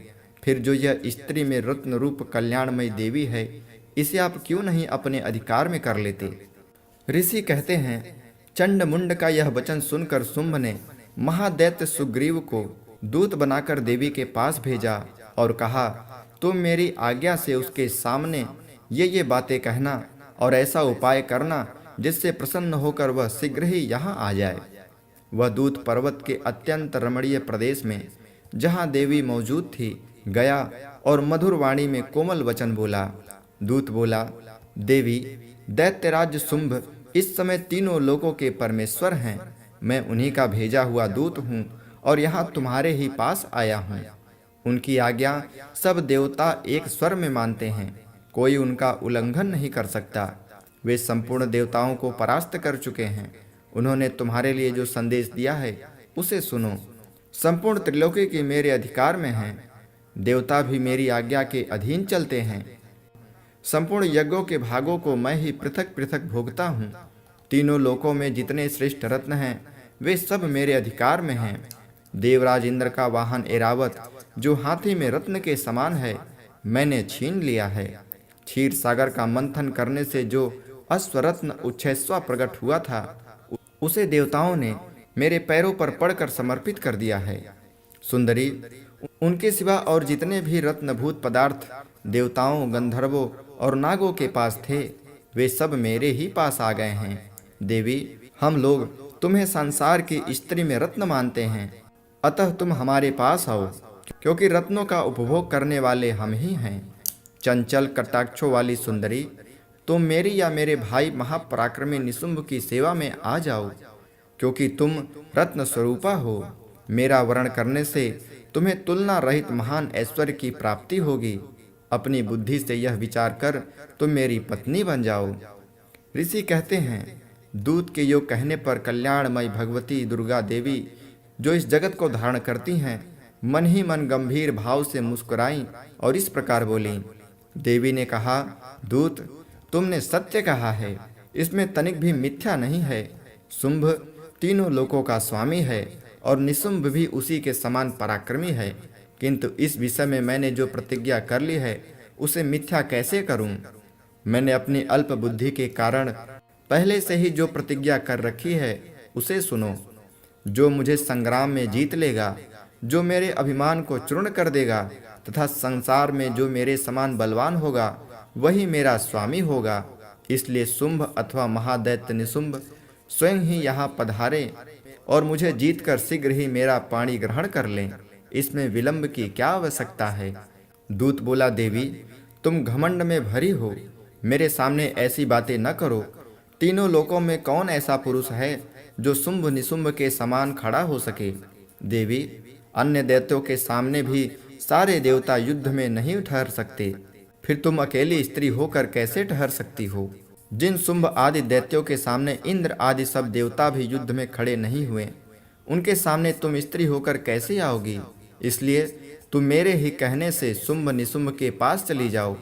ऐसा करने से तुम्हारे गौरव की रक्षा होगी, अन्यथा जब वे केस पकड़कर घसीटेंगे तब तुम्हें अपनी प्रतिष्ठा खोकर जाना पड़ेगा।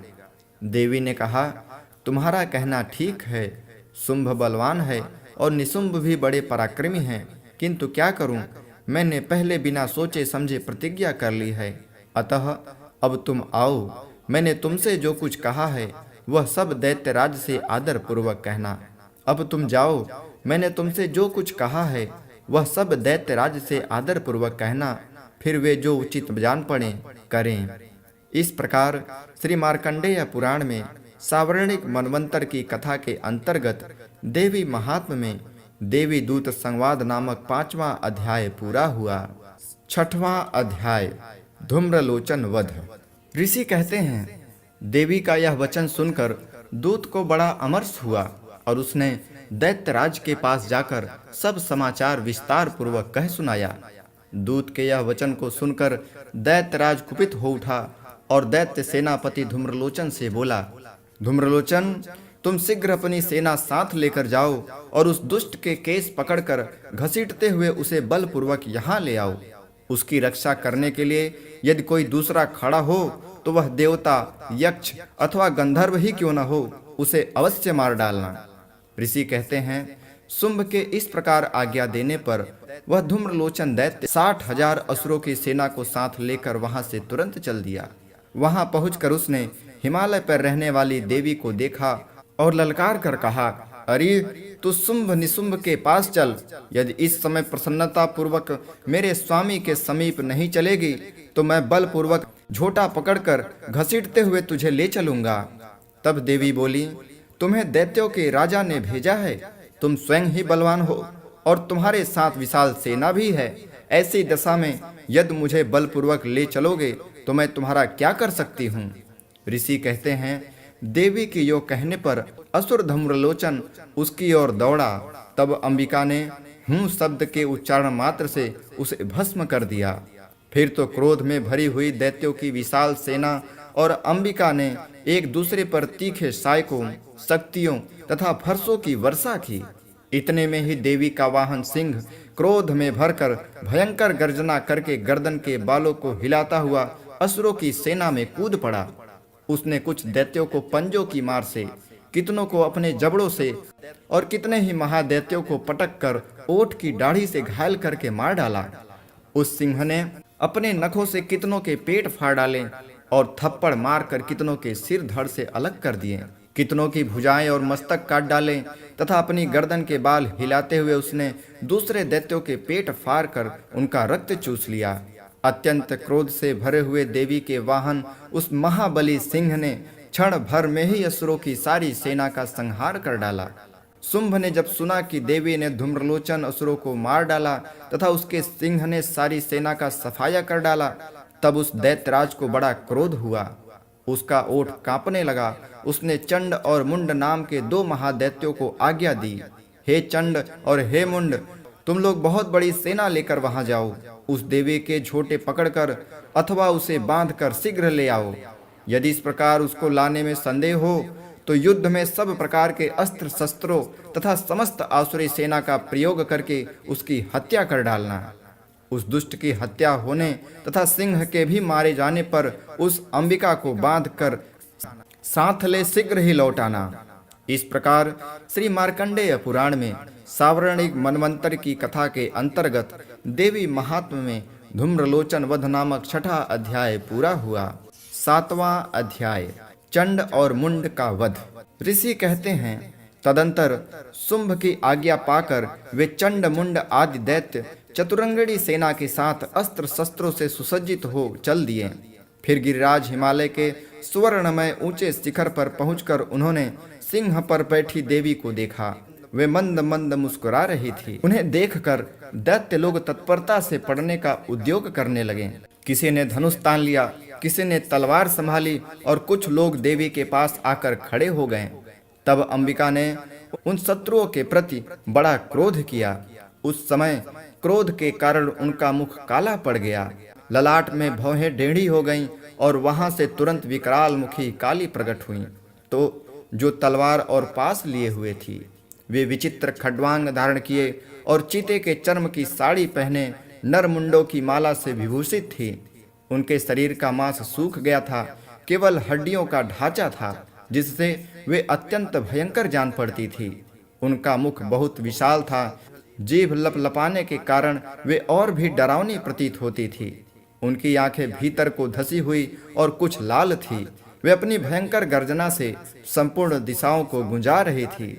बड़े बड़े दैत्यों का वध करती हुई वे कालिका देवी बड़े वेग से दैत्यों की उस सेना पर टूट पड़ी और उन सब को भक्षण करने लगी। वे पार्श्वरक्षकों, अंकुशधारी महावतों, योद्धाओं और घंटा सहित कितने ही हाथियों को एक ही हाथ से पकड़कर मुंह में डाल लेती थी। इसी प्रकार घोड़े, रथ और सारथी के साथ रथी सैनिकों को मुंह में डालकर वे बड़े भयानक रूप से चबा डालती थी। किसी के बाल पकड़ लेती, किसी का गला दबा लेती, किसी को पैर से कुचल देती और किसी को छाती के धक्के से गिराकर मार डालती थी। वे असुरों के छोड़े हुए बड़े बड़े अस्त्र शस्त्र मुंह में पकड़ लेती और रोष में भरकर उनको दांतों से पीस डालती थी। काली ने बलवान एवं दुरात्मा दैत्यों की वह सारी सेना रौंद डाली, खा डाली और कितनों को मार भगाया। कोई तलवार के घाट उतारे गए, कोई खटवांग से पीटे गए और कितने ही असुर दांतों के अग्रभाग से कुचले जाकर मृत्यु को प्राप्त हुए। इस प्रकार देवी ने असुरों की उस सारी सेना को क्षण भर में मार गिराया। यह देखकर चंड उन अत्यंत भयानक काली देवी की ओर दौड़ा तथा महादैत्य मुंड ने भी अत्यंत भयंकर बाणों की वर्षा से तथा हजारों बाण चलाते हुए चक्रों के उन भयानक नेत्रों वाली देवी को आच्छादित कर दिया। वे अनेकों चक्र देवी के मुख में समाते हुए ऐसे जान पड़े मानो सूर्यों के बहुतेरे मंडल बादलों के उदर में प्रवेश कर रहे हों। तब भयंकर गर्जना करने वाली काली ने अत्यंत रोष में भरकर विकट अट्टहास किया। उस समय उनके विकराल वर्दन से भीतर कठिनता से देखे जा सकने वाले दांतों की प्रभा से वे अत्यंत उज्जवल दिखाई देती थी। देवी ने बहुत बड़ी तलवार हाथ में ले हंग का उच्चारण करके चंड पर धावा किया और उसके केस पकड़कर उसी तलवार से उसका मस्तक काट डाला। चंड को मारा गया देखकर मुंड भी देवी की ओर दौड़ा। तब देवी ने रोष में भरकर उसे भी तलवार से घायल करके धरती पर सुला दिया। महापराक्रमी चंड और मुंड को मरा देख मरने से बची हुई बाकी सेना भय से व्याकुल हो चारों ओर भाग गई। तदंतर काली ने चंड और मुंड का मस्तक हाथ में ले चंडिका के पास जाकर प्रचंड अट्टहास करते हुए कहा, देवी, मैंने चंड और मुंड नामक इन 2 महापशुओं को तुम्हें भेंट किया है। अब युद्ध में तुम शुंभ और निशुंभ का स्वयं ही वध करना। ऋषि कहते हैं, वहां लाए हुए उन चंड मुंड नामक महादैत्यों को देखकर कल्याणमय चंडी ने काली से मधुर वाणी में कहा, देवी, तुम चंड और मुंड को लेकर मेरे पास आई हो, इसलिए संसार में चामुंडा के नाम से तुम्हारी ख्याति होगी। इस प्रकार मार्कंडेय पुराण में सावर्णिक मनवंतर की कथा के अंतर्गत देवी महात्म्य में चंड मुंड वध नामक 7वां अध्याय पूरा हुआ। 8वां अध्याय रक्त बीज वध। ऋषि कहते हैं, चंड और मुंड नामक दैत्यों के मारे जाने तथा बहुत सी सेना का संहार हो जाने पर दैत्यों के राजा प्रतापी शुंभ के मन में बड़ा क्रोध हुआ और उसने दैत्यों की संपूर्ण सेना को युद्ध के लिए कूच करने के लिए आज्ञा दी। वह बोला, आज उदायुध नाम के 86 दैत्य सेनापति अपनी सेनाओं के साथ युद्ध के लिए प्रस्थान करें। कंबू नाम वाले दैत्यों के 84 सेना नायक अपनी वाहिनी से घिरे हुए यात्रा करें। 50 कोटि वीर कुल के और 100 धूम्र कुल के असुर सेनापति मेरी आज्ञा से सेना सहित कूच करें। कालक, दौर्हृद, मौर्य और कालकेय असुर भी युद्ध के लिए तैयार हो मेरी आज्ञा से तुरंत प्रस्थान करें। भयानक शासन करने वाले असुराज शुंभ इस प्रकार आज्ञा दे सहस्त्रों बड़ी बड़ी सेनाओं के साथ युद्ध के लिए प्रस्थित हुए। उसकी अत्यंत भयंकर सेना आती देख चंडिका ने अपने धनुष की टंकार से पृथ्वी और आकाश के बीच का भाग बुझा दिया। राजन, तदंतर देवी के सिंह ने भी बड़े जोर जोर से दहाड़ना आरंभ किया। फिर अंबिका ने घंटे के शब्दों से उस ध्वनि को और भी बढ़ा दिया। धनुष की टंकार, सिंह की दहाड़ और घंटे की ध्वनि से संपूर्ण दिशाएं गूंज उठी। उस भयंकर शब्द से कालिका ने अपने विकराल मुख को और भी बढ़ा लिया। इस प्रकार वे विजयिनी हुई। उस तुमुल नाद को सुनकर दैत्यों की सेनाओं ने चारों ओर से आकर चंडिका देवी, सिंह तथा कालिका देवी को क्रोधपूर्वक घेर लिया। राजन, इसी बीच में असुरों के विनाश तथा देवताओं के अभ्युदय के लिए ब्रह्मा, शिव, कार्तिकेय, विष्णु तथा इंद्र आदि देवताओं की शक्तियां जो अत्यंत पराक्रम और बल से संपन्न थी, उनके शरीर से निकलकर उन्हीं के रूप में चंडिका देवी के पास गईं। जिस देवता का जैसा रूप, जैसी वेशभूषा और जैसा वाहन है, ठीक वैसे ही साधनों से संपन्न हो उनकी शक्ति असुरों से युद्ध करने के लिए आई। सबसे पहले हंस युक्त विमान पर बैठी हुई अक्षसूत्र और कमंडलू से सुशोभित ब्रह्मा जी की शक्ति उपस्थित हुई, जिसे ब्रह्माणी कहते हैं। महादेव जी की शक्ति वृषभ पर आरूढ़ हो, हाथों में श्रेष्ठ शूल धारण किए, महानाग का कंकड़ पहने, मस्तकों में चंद्र रेखा से विभूषित हो वहां आ पहुंची। कार्तिकेय जी की शक्ति रूपा जगदम्बिका उन्हीं का रूप धारण किए श्रेष्ठ मयूर पर आरूढ़ हो, हाथ में शक्ति लिए दैत्यों से युद्ध करने के लिए आईं। इसी प्रकार भगवान विष्णु की शक्ति गरुण पर विराजमान हो, शंख, चक्र, गदा, सारंग, धनुष तथा खड्ग हाथ में लिए वहां आई। अनुपम यज्ञ वाराह रूप का धारण करने वाली श्री हरि की जो शक्ति है, वह भी वाराह शरीर धारण करके वहां उपस्थित हुई। नार सिंही शक्ति भी नृसिंह के समान शरीर धारण करके वहां आई।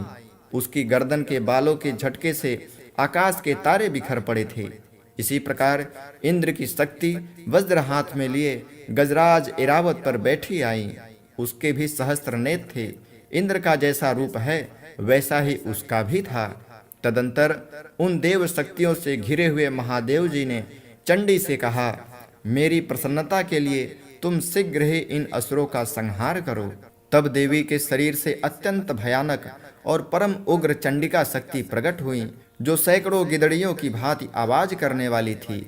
उस अपराजिता देवी ने धूमिल जटा वाले महादेव जी से कहा, भगवान, आप शुंभ निशुंभ के पास दूत बनकर जाइए और उन अत्यंत गर्वीले दानव शुंभ एवं निशुंभ दोनों से कहिए, साथ ही उनके अतिरिक्त भी जो दानव युद्ध के लिए वहां उपस्थित हों, उनको भी यह संदेश दीजिए, दैत्यों, यदि तुम जीवित रहना चाहते हो तो पाताल को लौट जाओ, इंद्र को त्रिलोकी का राज्य मिल जाए और देवता यज्ञ भाग का उपभोग करें। यदि बल के घमंड में आकर तुम युद्ध की अभिलाषा रखते हो तो आओ, मेरी शिवाएं यानी योगिनियां तुम्हारे कच्चे मांस से तृप्त हों। चूंकि उस देवी ने भगवान शिव को दूत के कार्य में नियुक्त किया था, इसलिए शिवदूती के नाम से संसार में विख्यात हुई। वे महादैत्य भी भगवान शिव के मुख से देवी के वचन सुनकर क्रोध से भर गए और जहाँ कात्यायनी विराजमान थी उस ओर बढ़े। तदंतर वे दैत्य अमरस में भरकर पहले ही देवी के ऊपर बाण, शक्ति और रिष्टि आदि अस्त्रों की वृष्टि करने लगे। तब देवी ने भी खेल खेल में ही धनुष की टंकार की और उससे छोड़े हुए बड़े बड़े बाणों द्वारा दैत्यों के चलाए हुए बाण, शूल, शक्ति और फरसों को काट डाला। फिर काली ने उनके आगे होकर शत्रुओं को शूल के प्रहार से विदीर्ण करने लगी और खट्वांग से उनका कचूमर निकालती हुई रणभूमि में विचरने लगी। ब्रह्माणी भी जिस जिस ओर दौड़ती उसी उसी ओर अपने कमंडलू का जल छिड़क छिड़क कर शत्रुओं के ओज और पराक्रम को नष्ट कर देती थी। महेश्वरी ने त्रिशूल से तथा वैष्णवी ने चक्र और अत्यंत क्रोध से भरी हुई कुमार कार्तिकेय की शक्ति से दैत्यों का संहार आरंभ किया। इंद्र शक्ति के वज्र प्रहार से विदीर्ण हो सैकड़ों दैत्य दानव रक्त की धारा बहाते हुए पृथ्वी पर सो गए। वाराही शक्ति ने तीनों को अपनी थथुनों की मार से नष्ट किया। दाढ़ी के अग्रभाग से कितनों की छाती भेद डाली तथा कितने ही दैत्य उनके चक्र की चोट से विदीर्ण हो गिर पड़े। नरसिंह भी दूसरे महादैत्यों को अपने नखों से विदीर्ण करके खाती और सिंहनाद से दिशाओं एवं आकाश को गुजाती हुई युद्ध क्षेत्र में विचरने लगी। कितने ही असुर शिवदूती के प्रचंड अट्टहास से अत्यंत भयभीत हो पृथ्वी पर गिर पड़े और गिरने पर उन्हें शिवदूती ने उस समय अपना ग्रास बना लिया। क्रोध में भरे हुए मातृगणों को नाना प्रकार के उपायों से बड़े बड़े असुरों का मर्दन करते देख दैत्य सैनिक भाग खड़े हुए। मातृगणों से पीड़ित दैत्यों को युद्ध से भागते देख रक्तबीज नामक महादैत्य क्रोध में भरकर युद्ध करने के लिए आया।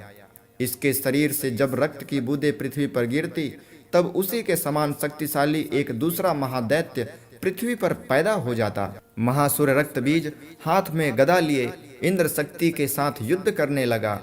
तब इंद्री ने अपने वज्र से रक्तबीज को मार डाला। वज्र से घायल होने पर उसके शरीर से बहुत सा रक्त चूने लगा और उससे उसी के समान रूप तथा पराक्रम वाले योद्धा उत्पन्न होने लगे। उसके शरीर से रक्त की जितनी बूंदें गिरती उतने ही पुरुष उत्पन्न हो गए। वे सब रक्त बीज के समान ही वीर्यमान, बलवान तथा पराक्रमी थे। वे रक्त से उत्पन्न होने वाले पुरुष भी अत्यंत भयंकर अस्त्र शस्त्रों का प्रहार करते हुए वहां मातृगणों के साथ घोर युद्ध करने लगे। पुनः वज्र के प्रहार से जब उसका मस्तक घायल हुआ तब रक्त बहने लगा और उससे हजारों पुरुष उत्पन्न हो गए। वैष्णवी ने युद्ध में रक्त बीज पर चक्र का प्रहार किया तथा इंद्रिय ने उस दैत्य सेनापति को गदा से चोट पहुंचाई। वैष्णवी के चक्र से घायल होने पर उसके शरीर से जो रक्त बहा और उससे जो उसी के बराबर आकार वाले सहस्त्रों महादैत्य प्रकट हुए उनके द्वारा संपूर्ण जगत व्याप्त हो गया। कौमारी ने शक्ति से, वाराही ने खड्ग से और महेश्वरी ने त्रिशूल से महादैत्य रक्तबीज को घायल किया। क्रोध में भरे हुए उस महादैत्य रक्तबीज ने भी गदा से सभी मातृशक्ति पर पृथक पृथक प्रहार किया। शक्ति और शूल आदि से अनेक बार घायल होने पर भी उसके शरीर से रक्त की धारा पृथ्वी पर गिरी। उससे भी निश्चय ही सैकड़ों असुर उत्पन्न हुए। इस प्रकार उस महादैत्य के रक्त से प्रकट हुए असुरों द्वारा संपूर्ण जगत व्याप्त हो गया। इससे उन देवताओं को बड़ा भय हुआ। देवताओं को उदास देख चंडिका ने काली से शीघ्रता पूर्वक कहा, चामुंडे, तुम अपना मुख और भी फैलाओ तथा मेरे शस्त्रपात से गिरने वाले रक्त बिंदुओं को और उससे उत्पन्न होने वाले महादैत्यों को तुम अपने इस उतावले मुख से खा जाओ। इस प्रकार रक्त से उत्पन्न होने वाले महादैत्यों का भक्षण करती हुई तुम रण में विचरती रहो। ऐसा करने से उस दैत्य का सारा रक्त क्षीण हो जाने पर वह स्वयं भी नष्ट हो जाएगा। उन भयंकर दैत्यों को जब तुम खा जाओगी तब दूसरे नए दैत्य उत्पन्न नहीं हो सकेंगे। काली से यूं कहकर चंडिका देवी ने शूल से रक्त बीज को मारा और काली ने अपने मुख में उसका रक्त ले लिया। तब उसने वहां चंडिका पर गदे से प्रहार किया। किंतु उस गदापात से देवी को तनिक भी वेदना नहीं पहुंची। रक्त बीज के घायल शरीर से बहुत सा रक्त गिरा किंतु जो ही वह गिरा त्यों ही चामुंडा ने उसे अपने मुख में ले लिया। रक्त गिरने से काली के मुख में जो महादैत्य उत्पन्न हुए उन्हें भी वह चट कर गई और उसने रक्त बीज का रक्त भी पी लिया। तदंतर देवी ने रक्त बीज को, जिसका रक्त चामुंडा ने पी लिया था, वज्र, बाण, खड्ग तथा रिष्ट आदि से मार डाला। राजन, इस प्रकार शस्त्रों के समुदाय से आहत एवं रक्तहीन हुआ महादैत्य रक्त बीज पृथ्वी पर गिर पड़ा। नरेश्वर, इससे देवताओं को अनुपम हर्ष की प्राप्ति हुई और मातृगण उन असुरों के रक्तपान से मद से उद्यत सा होकर नृत्य करने लगा। इस प्रकार श्री मार्कंडेय पुराण में सावर्णिक मनवंतर की कथा के अंतर्गत देवी महात्म्य में रक्तबीज वध नामक 8वां अध्याय पूरा हुआ। 9वां अध्याय निशुंभ वध। राजन ने कहा, भगवान, आपने रक्तबीज के वध से संबंध रखने वाला देवी चरित्र का यह अद्भुत महात्म्य मुझे बतलाया। अब रक्तबीज के मारे जाने पर अत्यंत क्रोध में भरे हुए शुंभ और निशुंभ ने जो कर्म किया उसे मैं सुनना चाहता हूँ। ऋषि कहते हैं, राजन, युद्ध में रक्तबीज तथा अन्य दैत्यों के मारे जाने पर शुंभ और निशुंभ के क्रोध की कोई सीमा न रही। अपनी विशाल सेना इस प्रकार मारी जाती देख निशुंभ अमरस में भरकर देवी की ओर दौड़ा। उसके साथ असुरों की प्रधान सेना थी। उसके आगे पीछे तथा पार्श्व भाग में बड़े बड़े असुर थे जो क्रोध से ओठ चबाते हुए देवी को मार डालने के लिए आए।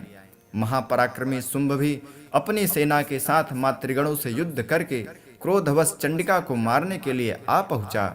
तब देवी के साथ शुंभ और निशुंभ का घोर संग्राम छिड़ गया। वे दोनों दैत्य मेघों की भांति बाणों की भयंकर वृष्टि कर रहे थे। उन दोनों के चलाए हुए बाणों को चंडिका ने अपने बाणों के समूह से तुरंत काट डाला और सहस्त्र समूहों की वर्षा करके उन दैत्य सेनापतियों के अंगों में भी चोट पहुंचाई। निशुंभ ने तीखी तलवार और चमकती हुई ढाल लेकर देवी के श्रेष्ठ वाहन सिंह के मस्तक पर प्रहार किया। अपने वाहन को चोट पहुंचने पर देवी ने क्षुरप्र नामक बाण से निशुंभ की श्रेष्ठ तलवार तुरंत ही काट डाली और उसकी ढाल को भी अपने 8 चांद जड़े थे खंड खंड कर दिया।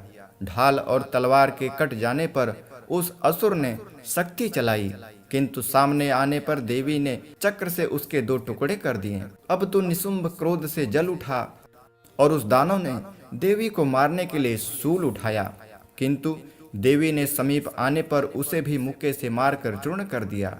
तब उसने गदा घुमाकर चंडी के ऊपर चलाई, परंतु वह भी देवी के त्रिशूल से टकराकर भस्म हो गई। तदंतर दैत्यराज निशुंभ को फरसा हाथ में लेकर आते देख देवी ने बाण समूह से घायल कर धरती पर सुला दिया। उस भयंकर पराक्रमी भाई निशुंभ के धराशायी हो जाने पर शुंभ को बड़ा क्रोध हुआ और अंबिका का वध करने के लिए वह आगे बढ़ा। रथ पर बैठे बैठे ही उत्तम आयुधों से सुशोभित अपनी बड़ी बड़ी 8 अनुपम भुजाओं से समूचे आकाश को ढककर वह अद्भुत शोभा पाने लगा। उसे आते देख देवी ने शंख बजाया और धनुष की प्रत्यंचा का भी अत्यंत दुस्सह शब्द किया। साथ ही अपने घंटे के शब्द से, जो समस्त दैत्य सैनिकों का तेज नष्ट करने वाला था, संपूर्ण दिशाओं को व्याप्त कर दिया। तदंतर सिंह ने भी अपनी दहाड़ से, जिसे सुनकर बड़े बड़े गजराजों का महान मद दूर हो जाता था, आकाश, पृथ्वी और 10 दिशाओं को गुजा दिया। फिर काली ने आकाश में उछलकर अपने दोनों हाथों से पृथ्वी पर आघात किया। उससे ऐसा भयंकर शब्द हुआ जिससे पहले के सभी शब्द शांत हो गए। तत्पश्चात शिवदूतनी ने दैत्यों के लिए अमंगलजनक अट्टहास किया। इन शब्दों को सुनकर समस्त असुर थर्रा उठे, किंतु शुंभ को बड़ा क्रोध हुआ। उस समय देवी ने जब शुंभ को लक्ष्य करके कहा, ओ दुरात्मा, खड़ा रह। तभी आकाश में खड़े हुए देवता बोल उठे, जय हो, जय हो। शुंभ ने वहां आकर ज्वालाओं से युक्त अत्यंत भयानक शक्ति चलाई। अग्निमय पर्वत के समान आती हुई शक्ति को देवी ने बड़ी भारी लूके से दूर हटा दिया। उस समय शुंभ के सिंहनाद से तीनों लोक गूंज उठे। राजन, उसकी प्रतिध्वनि से वज्रपात के समान भयानक शब्द हुआ जिसने अन्य सब शब्दों को जीत लिया। शुंभ के चलाए हुए बाणों को देवी ने और देवी के चलाए हुए बाणों को शुंभ ने अपने भयंकर बाणों द्वारा सैकड़ों और हजारों टुकड़े कर दिए। तब क्रोध से भरी हुई चंडिका ने शुंभ को शूल से मारा। उसके आघात से मूर्छित हो वह पृथ्वी पर गिर पड़ा। इतने में ही निशुंभ को चेतना हुई और उसने धनुष हाथ में लिए बाणों द्वारा देवी, काली तथा सिंह को घायल कर डाला। फिर उस दैत्यराज ने 10,000 बाहें बनाकर चक्रों के प्रहार से चंडिका को आच्छादित कर दिया। तब दुर्गम पीड़ा का नाश करने वाली भगवती दुर्गा ने कुपित होकर अपने बाणों से उन चक्रों तथा बाणों को काट लिया, उन चक्रों तथा बाणों को काट गिराया। यह देख निशुंभ दैत्य सेना के साथ चंडिका का वध करने के लिए हाथ में गदा लिए बड़े वेग से दौड़ा। उसके आते ही चंडी ने तीखी धार वाली तलवार से उसकी गर्दन को शीघ्र ही काट डाला। तब उसने शूल हाथ में ले लिया। देवताओं को पीड़ा देने वाले निशुंभ को शूल हाथ में लिए आते देख चंडिका ने वेग से चलाए हुए अपने शूल से उसकी छाती भेद डाली।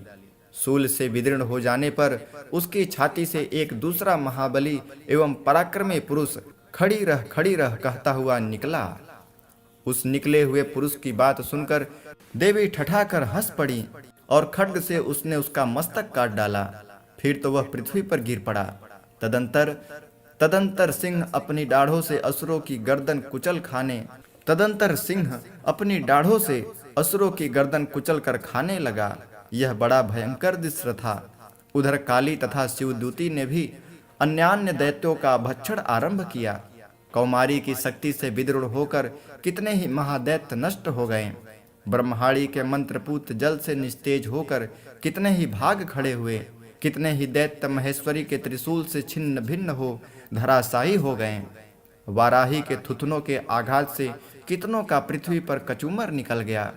वैष्णवी ने भी अपने चक्र से दानवों के टुकड़े टुकड़े कर डाले। इंद्री के हाथ से छूटे हुए वज्र से भी कितने ही प्राणों से हाथ ढो बैठे। कुछ असुर नष्ट हो गए, कुछ उस महायुद्ध से भाग गए तथा कितने ही काली, शिवदूती तथा सिंह के ग्रास बन गए। इस प्रकार श्री मार्कंडेय पुराण में सावर्णिक मनवंतर की कथा के अंतर्गत देवी महात्म्य में शुंभ निशुंभवध नामक 9वां अध्याय पूरा हुआ। 10वां अध्याय शुंभवध।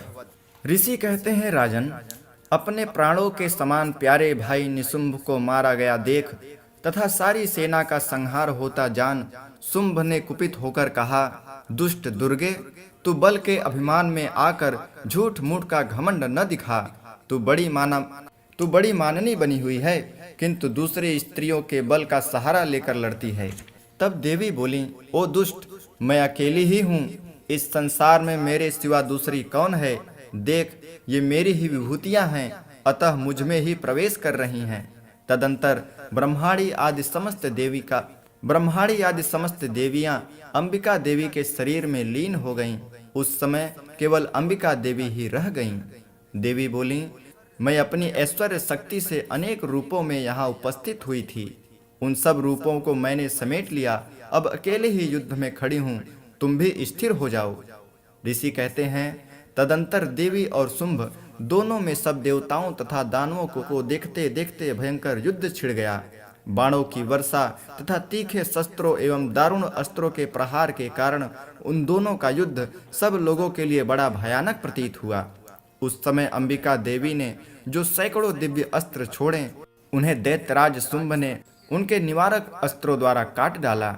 इसी प्रकार शुंभ ने भी जो दिव्य अस्त्र चलाए, उस समय अंबिका देवी ने जो सैकड़ों दिव्य अस्त्र छोड़े, उन्हें दैत्यराज शुंभ ने उनके निवारक अस्त्रों द्वारा काट डाला। इसी प्रकार शुंभ ने भी जो दिव्य अस्त्र चलाए, उन्हें परमेश्वरी ने भयंकर हुंकार शब्द के उच्चारण आदि द्वारा खिलवाड़ में ही नष्ट कर डाला। तब उस असुर ने सैकड़ों बाणों से देवी को आच्छादित कर दिया। क्रोध में भरी हुई उन देवी ने भी बाण मारकर उसका धनुष काट डाला।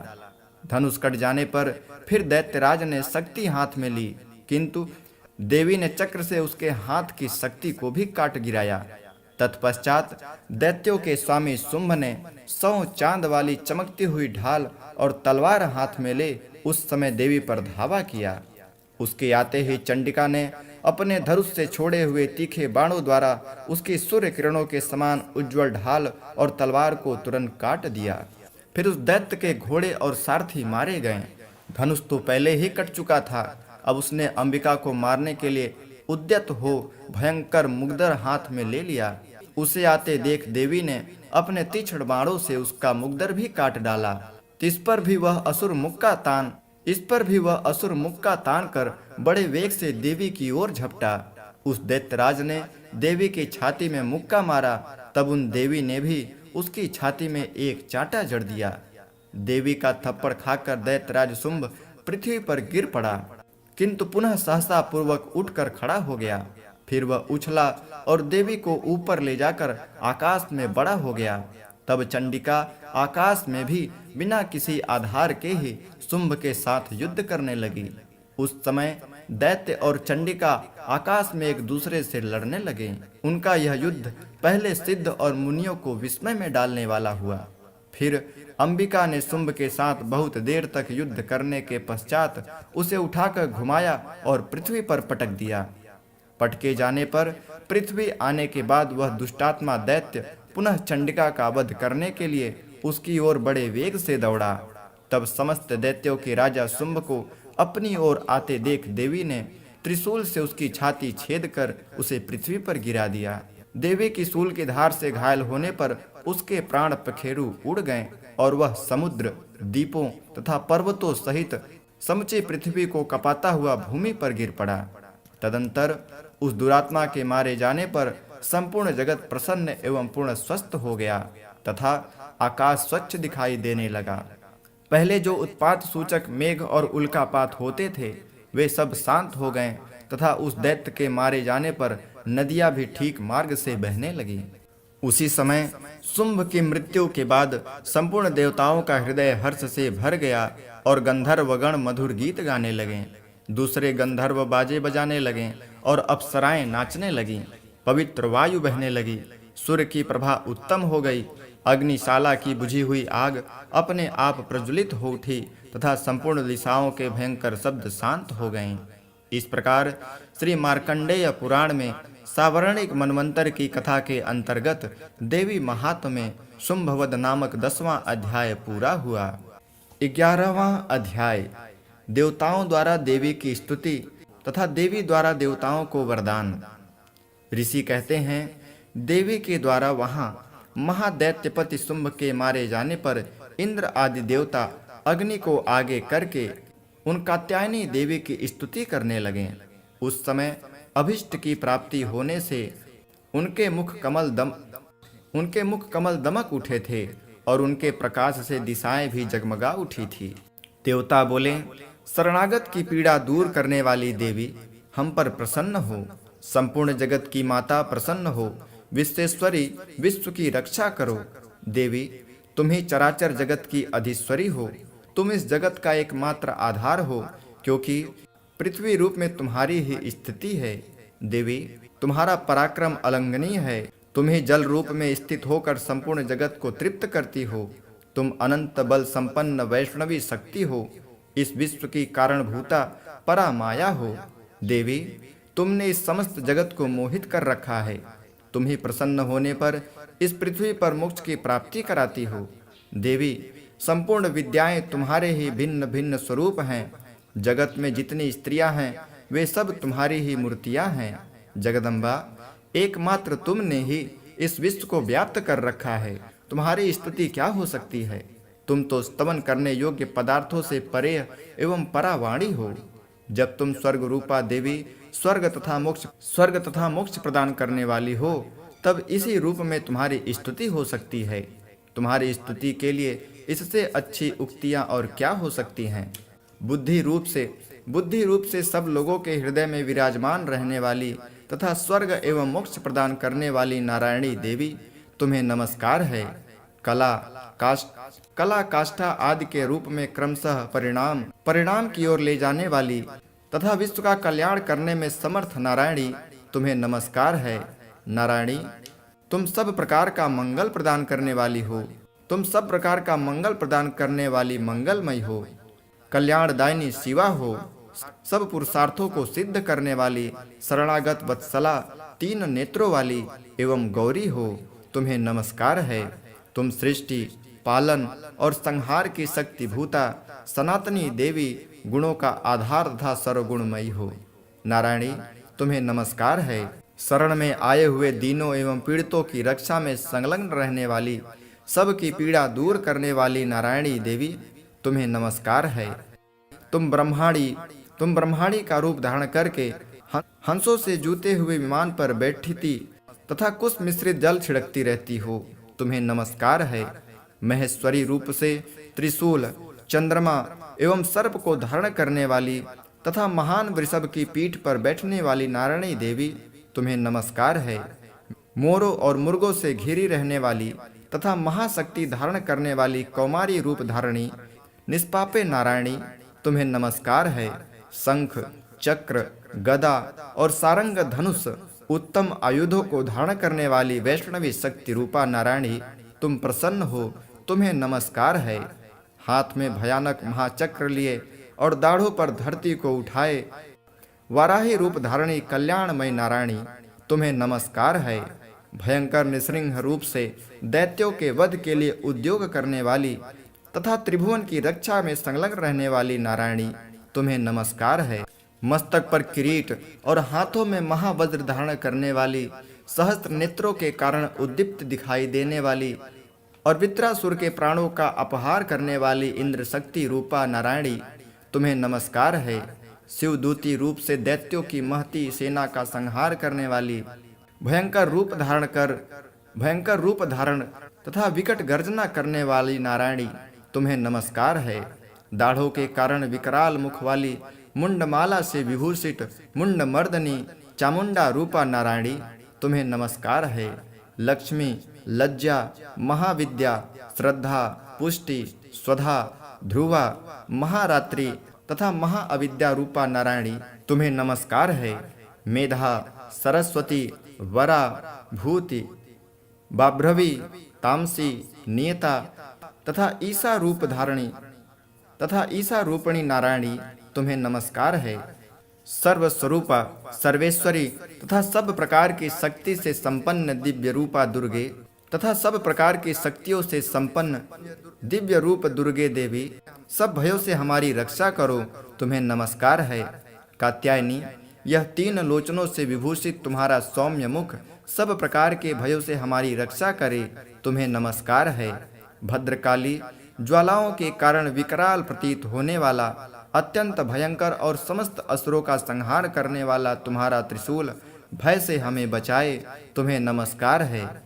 देवी, जो अपनी ध्वनि से संपूर्ण जगत को व्याप्त करके दैत्यों के तेज नष्ट कर देता है, वह तुम्हारा घंटा हम लोगों की पापों से उसी प्रकार रक्षा करे जैसे माता अपने पुत्रों की बुरे कर्मों से रक्षा करती है। चंडिके, तुम्हारे हाथों में सुशोभित खड्ग जो असुरों के रक्त और चर्बी से चर्चित है, हमारा मंगल करे, हम तुम्हें नमस्कार करते हैं। देवी, तुम प्रसन्न होने पर सब रोगों को नष्ट कर देती हो और कुपित होने पर मनोवांछित सभी कामनाओं का नाश कर देती हो। जो लोग तुम्हारी शरण में जा चुके हैं उन पर विपत्ति तो आती नहीं। तुम्हारी शरण में आए हुए मनुष्य दूसरों को शरण देने वाले हो जाते हैं। देवी अंबिके, तुमने अपने स्वरूप को अनेक भागों में विभक्त करके नाना प्रकार के रूपों से जो इस समय इन धर्मद्रोही महादैत्यों का संहार किया है, वह सब दूसरी कौन कर सकती थी। विद्याओं में, ज्ञान को प्रकाशित करने वाले शास्त्रों में तथा आदि वाक्यों में तुम्हारे सिवा और किसका वर्णन है? तथा तुमको छोड़कर दूसरी कौन सी ऐसी शक्ति है जो इस विश्व को अज्ञानमय घोर अंधकार से परिपूर्ण ममता रूपी गड्ढे से निरंतर भटका रही हो? जहाँ राक्षस, जहाँ भयंकर विष वाले सर्प, जहाँ शत्रु, जहाँ लुटेरों की सेना और जहाँ दावानल हो, वहाँ तथा समुद्र के बीच में भी साथ रहकर तुम विश्व की रक्षा करती हो। विश्वेश्वरी, तुम विश्व का पालन करती हो, विश्वरूपा हो, इसलिए संपूर्ण विश्व को धारण करती हो। तुम भगवान विश्वनाथ की भी वंदनीय हो। जो लोग भक्ति पूर्वक तुम्हारे सामने मस्तक झुकाते हैं, वह संपूर्ण विश्व को आश्रय देने वाले होते हैं।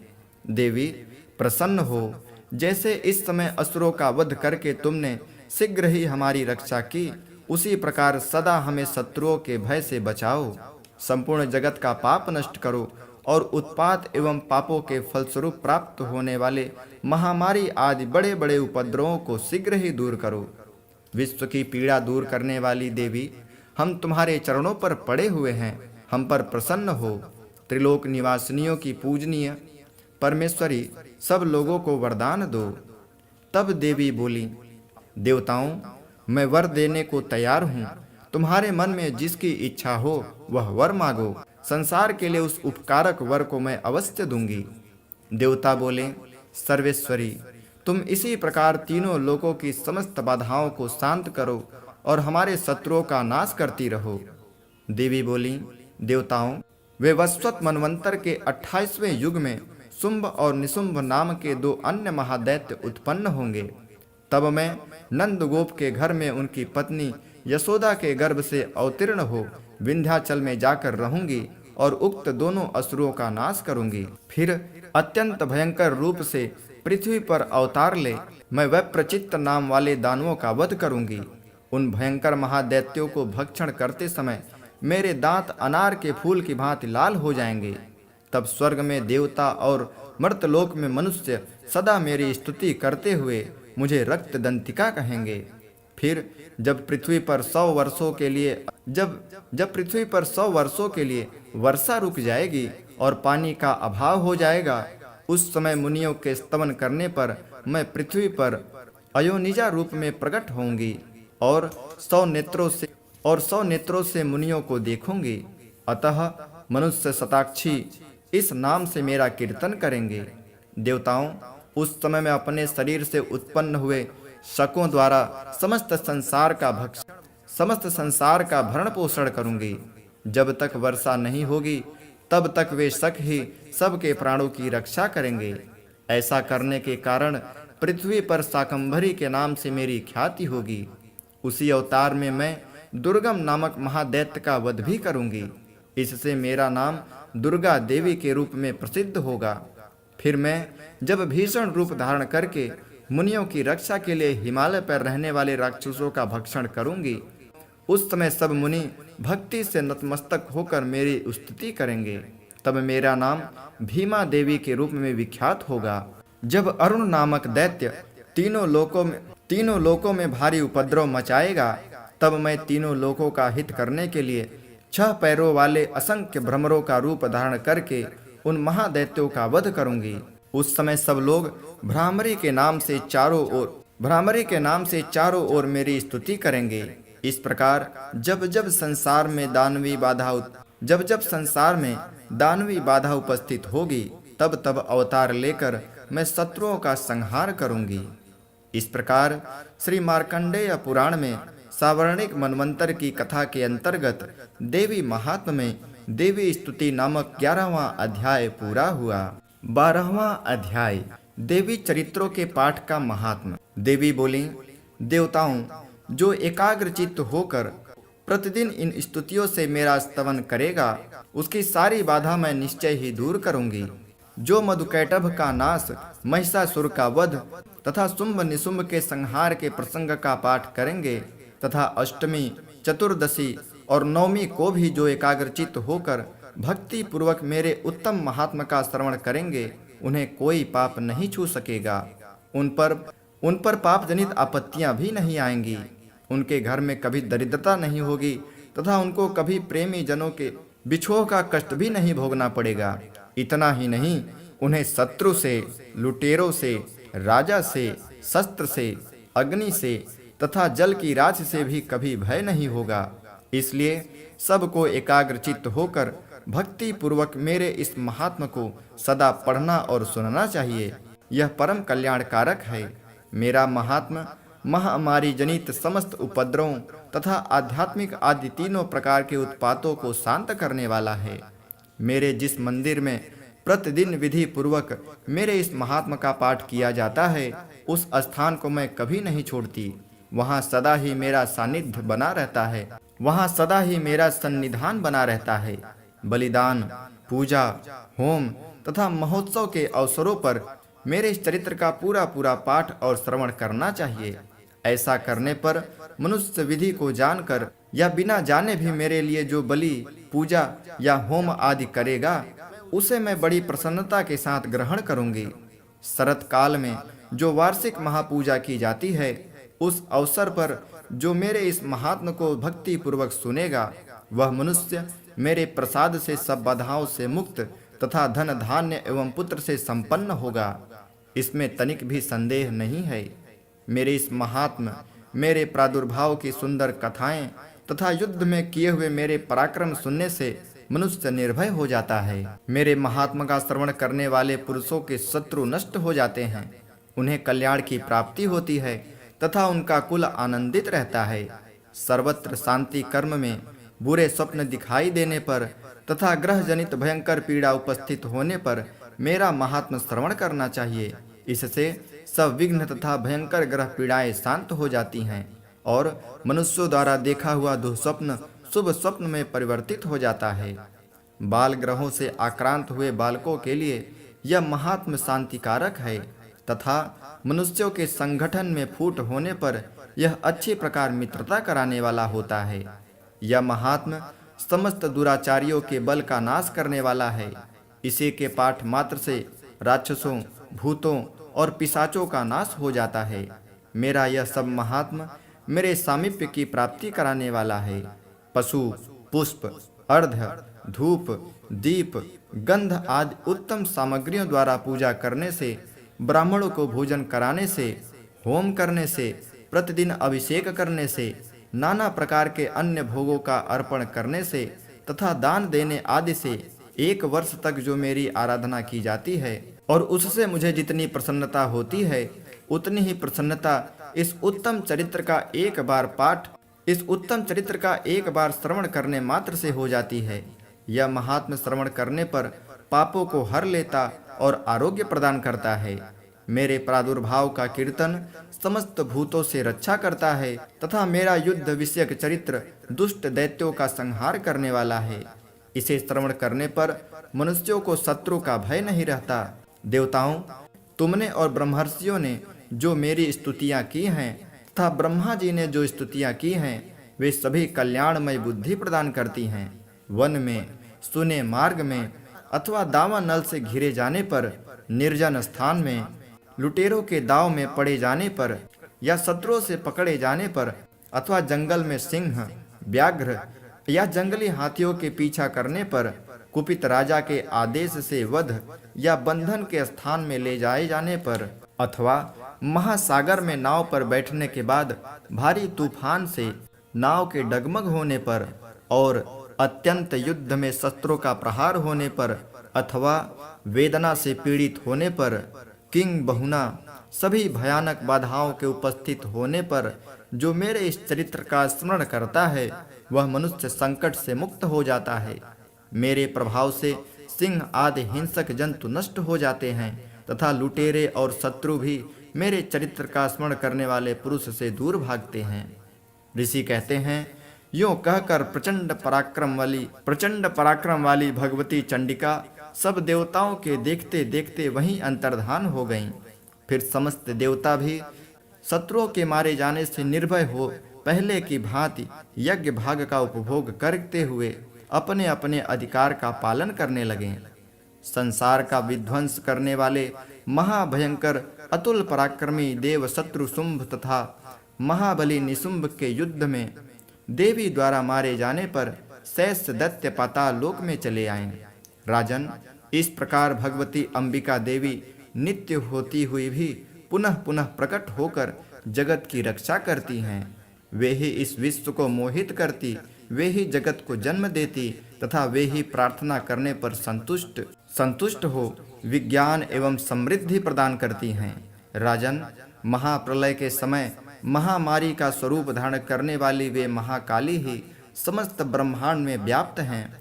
वे ही समय समय पर महामारी होती हैं और वे ही स्वयं अजन्मा होती हुई भी सृष्टि के रूप में प्रकट होती हैं। वे सनातनी देवी ही समयानुसार संपूर्ण भूतों की रक्षा करती हैं। संपूर्ण मनुष्य अभ्युदय के समय वे ही घर में लक्ष्मी के रूप में स्थित हो उन्नति प्रदान करती हैं और वे ही अभाव के समय दरिद्रता बनकर विनाश का कारण होती हैं। पुष्प, धूप और गंध आदि से पूजा करके उनकी स्तुति करने पर वे धन, पुत्र, धार्मिक बुद्धि तथा उत्तम गति प्रदान करती हैं। इस प्रकार श्री मार्कंडेय पुराण में सावर्णिक मनवंतर की कथा के अंतर्गत देवी महात्म्य में फल स्तुति नामक 12वां अध्याय पूरा हुआ। 13वां अध्याय सुरथ और वैश्य को देवी का वरदान। ऋषि कहते हैं, राजन, इस प्रकार मैंने तुमसे देवी के उत्तम महात्मा का वर्णन किया जो इस जगत को धारण करती हैं। उन देवी का ऐसा ही प्रभाव है। वे ही विद्या उत्पन्न करती हैं, यानी ज्ञान उत्पन्न करती हैं। भगवान विष्णु की माया स्वरूपा उन भगवती के द्वारा ही तुम तथा अन्यान विवेकी जन मोहित होते हैं, मोहित हुए हैं तथा आगे भी मोहित होंगे। महाराज, तुम उन्हीं परमेश्वरी की शरण में जाओ। आराधना करने पर वे ही मनुष्यों को भोग, स्वर्ग तथा मोक्ष प्रदान करती हैं। मार्कंडेय जी कहते हैं, कुष्टुकी जी, मेधा मुनि के यह वचन सुनकर राजा सुरथ ने उत्तम व्रत का पालन करने वाले उन महाभाग महर्षि को प्रणाम किया। वे अत्यंत ममता और राज्यापरण से बहुत खिन्न हो चुके थे। महामुने, इसलिए विरक्त होकर वे राजा तथा वैश्य तत्काल तपस्या को चले गए और वे जगदम्बा के दर्शन के लिए नदी के तट पर रहकर तपस्या करने लगे। वे वैश्य उत्तम देवी सूक्त का जप करते हुए तपस्या में प्रवृत्त हुए। वे दोनों नदी तट पर देवी की मिट्टी की मूर्ति बनाकर पुष्प, धूप और हवन आदि के द्वारा उनकी आराधना करने लगे। उन्होंने पहले तो आहार को धीरे धीरे कम किया, फिर बिल्कुल निराहार रहकर देवी में ही मन लगाएं। एकाग्रता पूर्वक उनका चिंतन आरंभ किया। वे दोनों अपने शरीर के रक्त से प्रोक्षित बलि देते हुए लगातार 3 वर्ष तक संयम पूर्वक आराधना करते रहे। इस पर प्रसन्न होकर जगत को धारण करने वाले चंडिका देवी ने प्रत्यक्ष दर्शन देकर कहा। देवी बोली, राजन तथा अपने कुल को आनंदित करने वाले वैश्य, तुम लोग जिस वस्तु की अभिलाषा रखते हो वह मुझसे मांगो, मैं संतुष्ट हूँ, अतः तुम्हें वह सब कुछ दूंगी। मार्कंडेय जी कहते हैं, तब राजा ने दूसरे जन्म में नष्ट न होने वाला राज्य मांगा तथा इस जन्म में भी शत्रुओं की सेना को बलपूर्वक नष्ट करके पुनः अपना राज्य प्राप्त कर लेने का वरदान मांगा। वैश्य का चित्त संसार की ओर से खिन्न एवं विरक्त हो चुका था और वे बड़े बुद्धिमान थे, अतः उस समय उन्होंने तो ममता और अहंता रूप आसक्ति का नाश करने वाला ज्ञान मांगा। देवी बोली, राजन, तुम थोड़े ही दिनों में शत्रुओं को मारकर अपना राज्य प्राप्त कर लोगे। अब वहां तुम्हारा राज्य स्थिर रहेगा। फिर मृत्यु के पश्चात तुम भगवान विवस्वान के अंश से जन्म लेकर इस पृथ्वी पर सावर्णिक मनु के नाम से विख्यात होगे। वैश्यवर्य, तुमने जिस वर को मुझसे प्राप्त करने की इच्छा की है उसे देती हूँ। तुम्हें मोक्ष के लिए ज्ञान प्राप्त होगा। मार्कंडेय जी कहते हैं, इस प्रकार उन दोनों को मनवांछित वरदान देकर तथा उनके द्वारा भक्ति पूर्वक अपनी स्तुति सुनकर देवी अंबिका तत्काल अंतर्धान हो गईं। इस तरह देवी से वरदान पाकर क्षत्रियों में श्रेष्ठ सुरथ सूर्य से जन्म ले सावर्णिक नामक मनु होंगे। इस प्रकार श्री मार्कंडेय पुराण में सावर्णिक मनवंतर की कथा के अंतर्गत देवी महात्म्य में सुरथ और वैश्य को वरदान नामक 13वां अध्याय पूरा हुआ। तो श्रोताओं, इस प्रकार श्री दुर्गा सप्तशती का संपूर्ण 13वां अध्याय पूरा हुआ। तो बोलिए ओम ऐं ह्रीं क्लीं चामुंडायै विच्यै नमः।